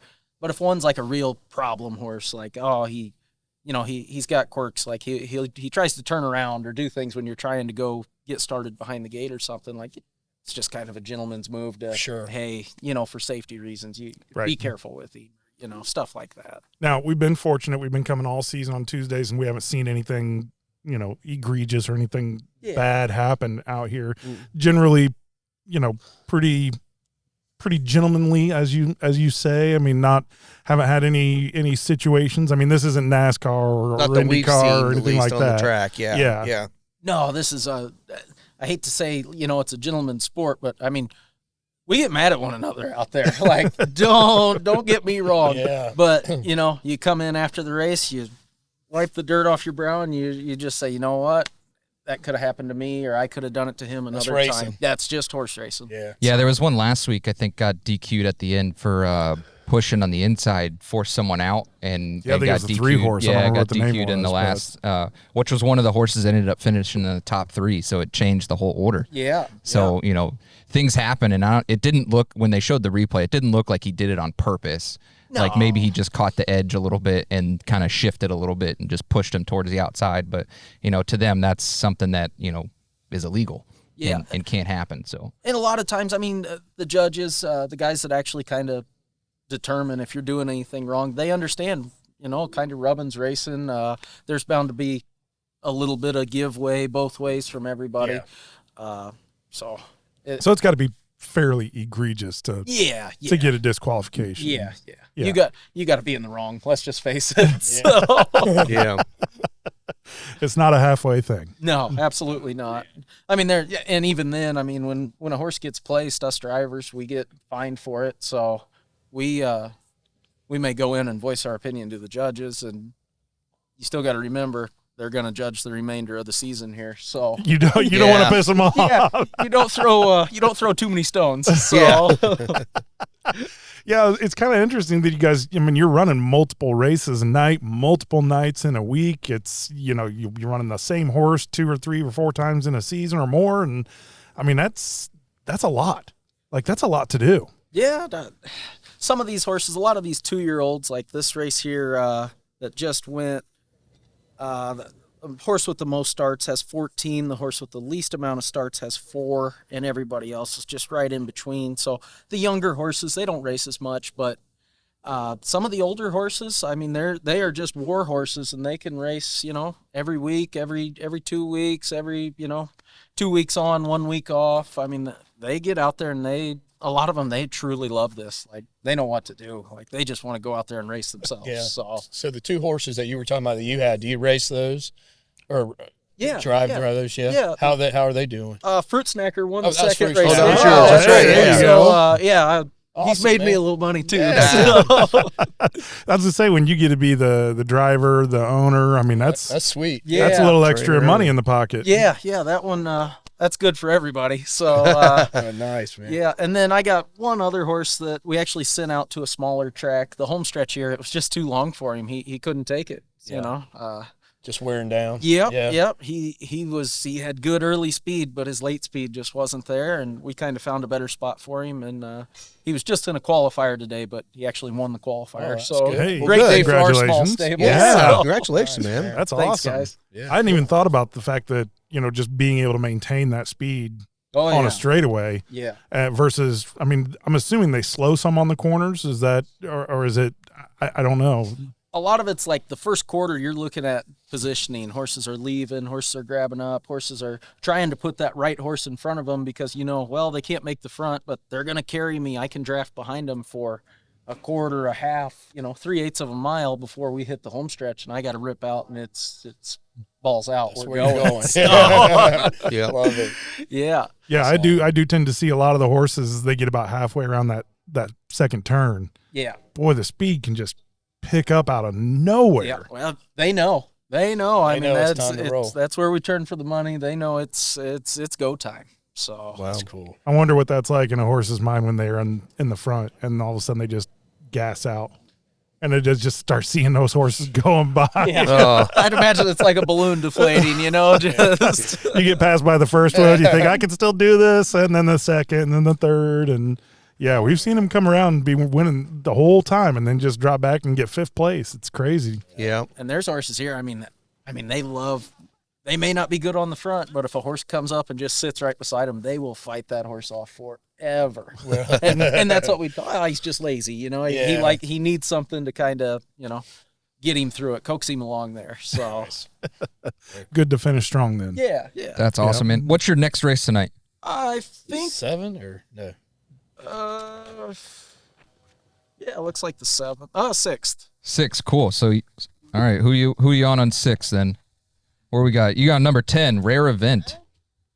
Yeah, and she won 2 weeks ago. She was scratched her last start, transportation. So I don't know if the weather wasn't quite good or, Lord only knows. Yeah, things happen. Yeah. So she's all right. She starts from the back tier. The back tier is when there's 9 horses on the gate, and we would be the one following. Set from the Following behind those 9, and when there's only one trailer, the 10 basically, I get a pick between any of those horses that I want to follow. So she has good gate speed. I'm going to look for somebody that leaves good. The 1 shows leaving good. Doesn't always finish the best, but it can get me out of there and get me in a good spot. So I'm going to try to – it's hard to leave from that position because, you got a wall of horses in front of you. Right. So I'm going to push as hard as I can for good position and, kind of hope for the best. So is that where you hope the one jumps out, you can be right behind Yeah. On their and then tail. squeeze to the outside once one starts falling off? Yep, something like that. Along the rest of the race, she fits in here good. She just won in 58. The race shows a lot of 58, 57, and 3, 4, so we'd call that heavy change. No big last quarters. She fits really well in here. Nice. I gotta say, I'm learning so freaking much Me too. tonight. Yeah. It is like, wow, there is a lot to this to be able to, and the fact that you can just look at the program in like 2 seconds and kind of figure I that out. just look at their names and I'm like, oh yeah, I know. I know where I'm doing. So that last race, 3, 4, who finished third? 2. Damn it. Yeah. I had 3, 4, 9. I had 3, 4, 7. Oh, And your I had them first in L. order too. I had the first odds two were in all order. super low, so that would have been one of the $3.40 Yeah. payouts for me. Yeah. But so I'm not mad at that. I'm down $3 over I think I grabbed 260. 9. So You're so doing I think Yeah. 9 Rolling was strong. DeLong. yeah, I'm still going hot. So Yeah. Yeah. I know I originally had 6 until he scratched. So Yeah, he You hit $220 on that trifecta in race 3. So All right. yeah, so that's a solid night so far. thanks Robert Taylor for coming in third on that one because it was 58-1 on his. Wow. So Dang. that's Wow, what that's pulled in. what you The superfecta pulled in 736. So I think it should be missed called the superfector. the superfecta. Pretty good. Well, it is now. I haven't even started drinking yet, so Yeah. but maybe I it's maybe I coming need it to soon. straighten me I out. was to say Yeah. we're almost we're at about at the time, end yeah. of time. It's almost time for bourbon. Amen. Yeah, you got to go get ready for your next race because we're coming up on. We're about to start race 5. We got about 10 minutes on that, so I know you got to go. Get prepared and get in your mindset. And All right, guys. Thanks so much. Yeah. Appreciate Thank it. you. It's good Yep. to meet you. Yep. Good Yeah, luck I'm out here. there. we'll be Good cheering luck. for you all Appreciate night, it. brother. Thanks for Good luck coming next out, time. guys. Yeah. thank you. Absolutely. Appreciate you. So, Yes. Yeah, we'll see you out there. DeLong and I, or maybe even Spence, we'll try to get down there. We always go out and find cool spots. Yeah, So- stop It's by a good one, man. Yeah. Lots of good bourbon. Bring some guys. DeLong's not into bourbon, but man, nothing wrong with a little drink or two. You smoke Yeah, cigars, yeah. by the way? I dabble, so Let's get him a cigar to Yeah. take Grab with one him. to take with you, man. Yeah. This is the Undercrown. It's a fantastic cigar. You'll really enjoy it. cool. Awesome. There you go, bud. Thanks, guys. Hey, thanks a lot. Appreciate it. Thank you. Good luck tonight. Thank you. Well, Cool. I would say this has been incredibly educational and a lot of fun. This has it. been great. I love talking to the drivers and the trainers and just hearing some more information about everything that they're doing here. And I feel like Will probably learned a couple things. Oh, just with Kyle, just going through the program, just talking about strategizing on what he's going to do in the race is pretty damn cool. I think, you know? I always wondered about the 10 horse too, because I saw that I didn't know that they could pick their position on that. I didn't know that. I knew that they started from the back of the pack, but I guess I just never paid attention to like where they were. So it's kind of cool to hear that you can pick based on, you know, your best judgment, I guess, because I think the most that I've noticed is like the 4th or 5th spot. I've never actually looked into it because there's only 9 spots on the gate, so like I didn't even think about that. But it's super cool that they can pick their best judgment and, you know, kind of go from there. So that's pretty cool. Yeah, I learned something. And learning all the strategy about, you know, just where you're starting on post. Yeah. I mean, I knew that there was some strategy to that. I hit that trifecta. Did you really? Yeah. Oh, yeah. It was on you. Yeah, you did it, buddy. Hell yeah. Good job, man. You made him some money tonight. That's 220 on that super, or on the try. Thanks, brother. All right, man. Have a good one. All right, so bud. we're gonna keep cheering on Robert Taylor. Absolutely. I got Jordan Ross in the next one too. So we're coming up on race 5. We got 8 or 9 minutes till this one posts. I got 248 on this one. This is going to be Dragana's John DeLong. You have them 248 in order. 248 in order, and then Always Be an Angel is Jordan Ross on 4, and then 8 is Brad Ferguson with Sweet and Classy. Well, I'll start placing some bets when we get up there. I was going to do Me Best in the grandstands because I've been doing pretty good. So 99-1 on Do Me Best on the 7 horse. Oh man! So might have to string out some farther odds on this. Yeah, $2 pays an awful lot of money there. Dude, I might even do they only a show superfecta. 99, by the way, because it can be over 99. So you don't actually know, like, it could be like 110-1. You do a $2 bet, you're getting $220. I'm watching Rob try to bet over here, and his hands are shaking. Man, I'm shaking. I'm like, I can't push the freaking button. It did get chilly out here tonight, but still lots of racing action coming at you from Hoosier Park. They're going to go all the way to November. The Tuesday night races, I think, end here in the next couple weeks, if I'm remembering sometime correctly. in middle to end of October. So we'll have to make a few special trips on some other nights. You'll have to, we could do some Wednesdays maybe for a while. Yeah, have Lisa cover the shop and come out here. A lot of Wednesdays I don't go in anyway, so that'll work out good. Perfect. Yeah, we'll keep updating from the track because this has been a lot of fun. So I think we're gonna try to do this a little more often. Maybe start doing horses and cigars. Absolutely, and I'll tell you, if you're in the area, make sure you stop by Hoosier Park is just fantastic. They treat everybody really well. The horse racing is fantastic as well. Just a good time. Yeah, always a good time. Well, we kind of talked about it a little bit, but didn't really expand upon it. But they have a couple of really good restaurants up here too, right in the grandstands. One of them's more of a higher end steakhouse, and there's one just right above it that's more like kind of like an Applebee's kind of thing. Grab they and got go. some good food. And then they have some grab and goes down below as well. You can go down there and grab you a burger or hot dog, whatever you want down there. Or a good tenderloin. Good tenderloin too. So there's lots of food options here. But if you get into the actual stands where the restaurants are, you can get your table, sit down, eat, and watch racing. Heck yeah. And you can see it all really well there. And that's what a lot of people will do. They'll pretty much, camp out there for a couple hours and eat and just watch racing. And it's a good time. It's a really good time and great food too. Yeah, a couple other housekeeping items. I wanted to talk about the Harrahs app real quick because I noticed that they posted that they now have an app for the casino. I haven't looked at it yet, and I'm not really sure how much you can do on it. But they have a Harrahs app, so I'm going to check that probably out. at least like kind of track, some of your points and. I'm thinking you might be able to gamble on it. I don't know if you I've can. not heard of that. Well, so in Kentucky, I don't know about Indiana, but in Kentucky, the lottery app, you can like buy digital scratch offs and stuff. Oh, really? So you can't do it on the Hoosier app. You can only like check tickets and stuff like that. So we got to look into the Harrahs app and see what we can do with the Harrahs app. Excuse to gamble a little bit more At home.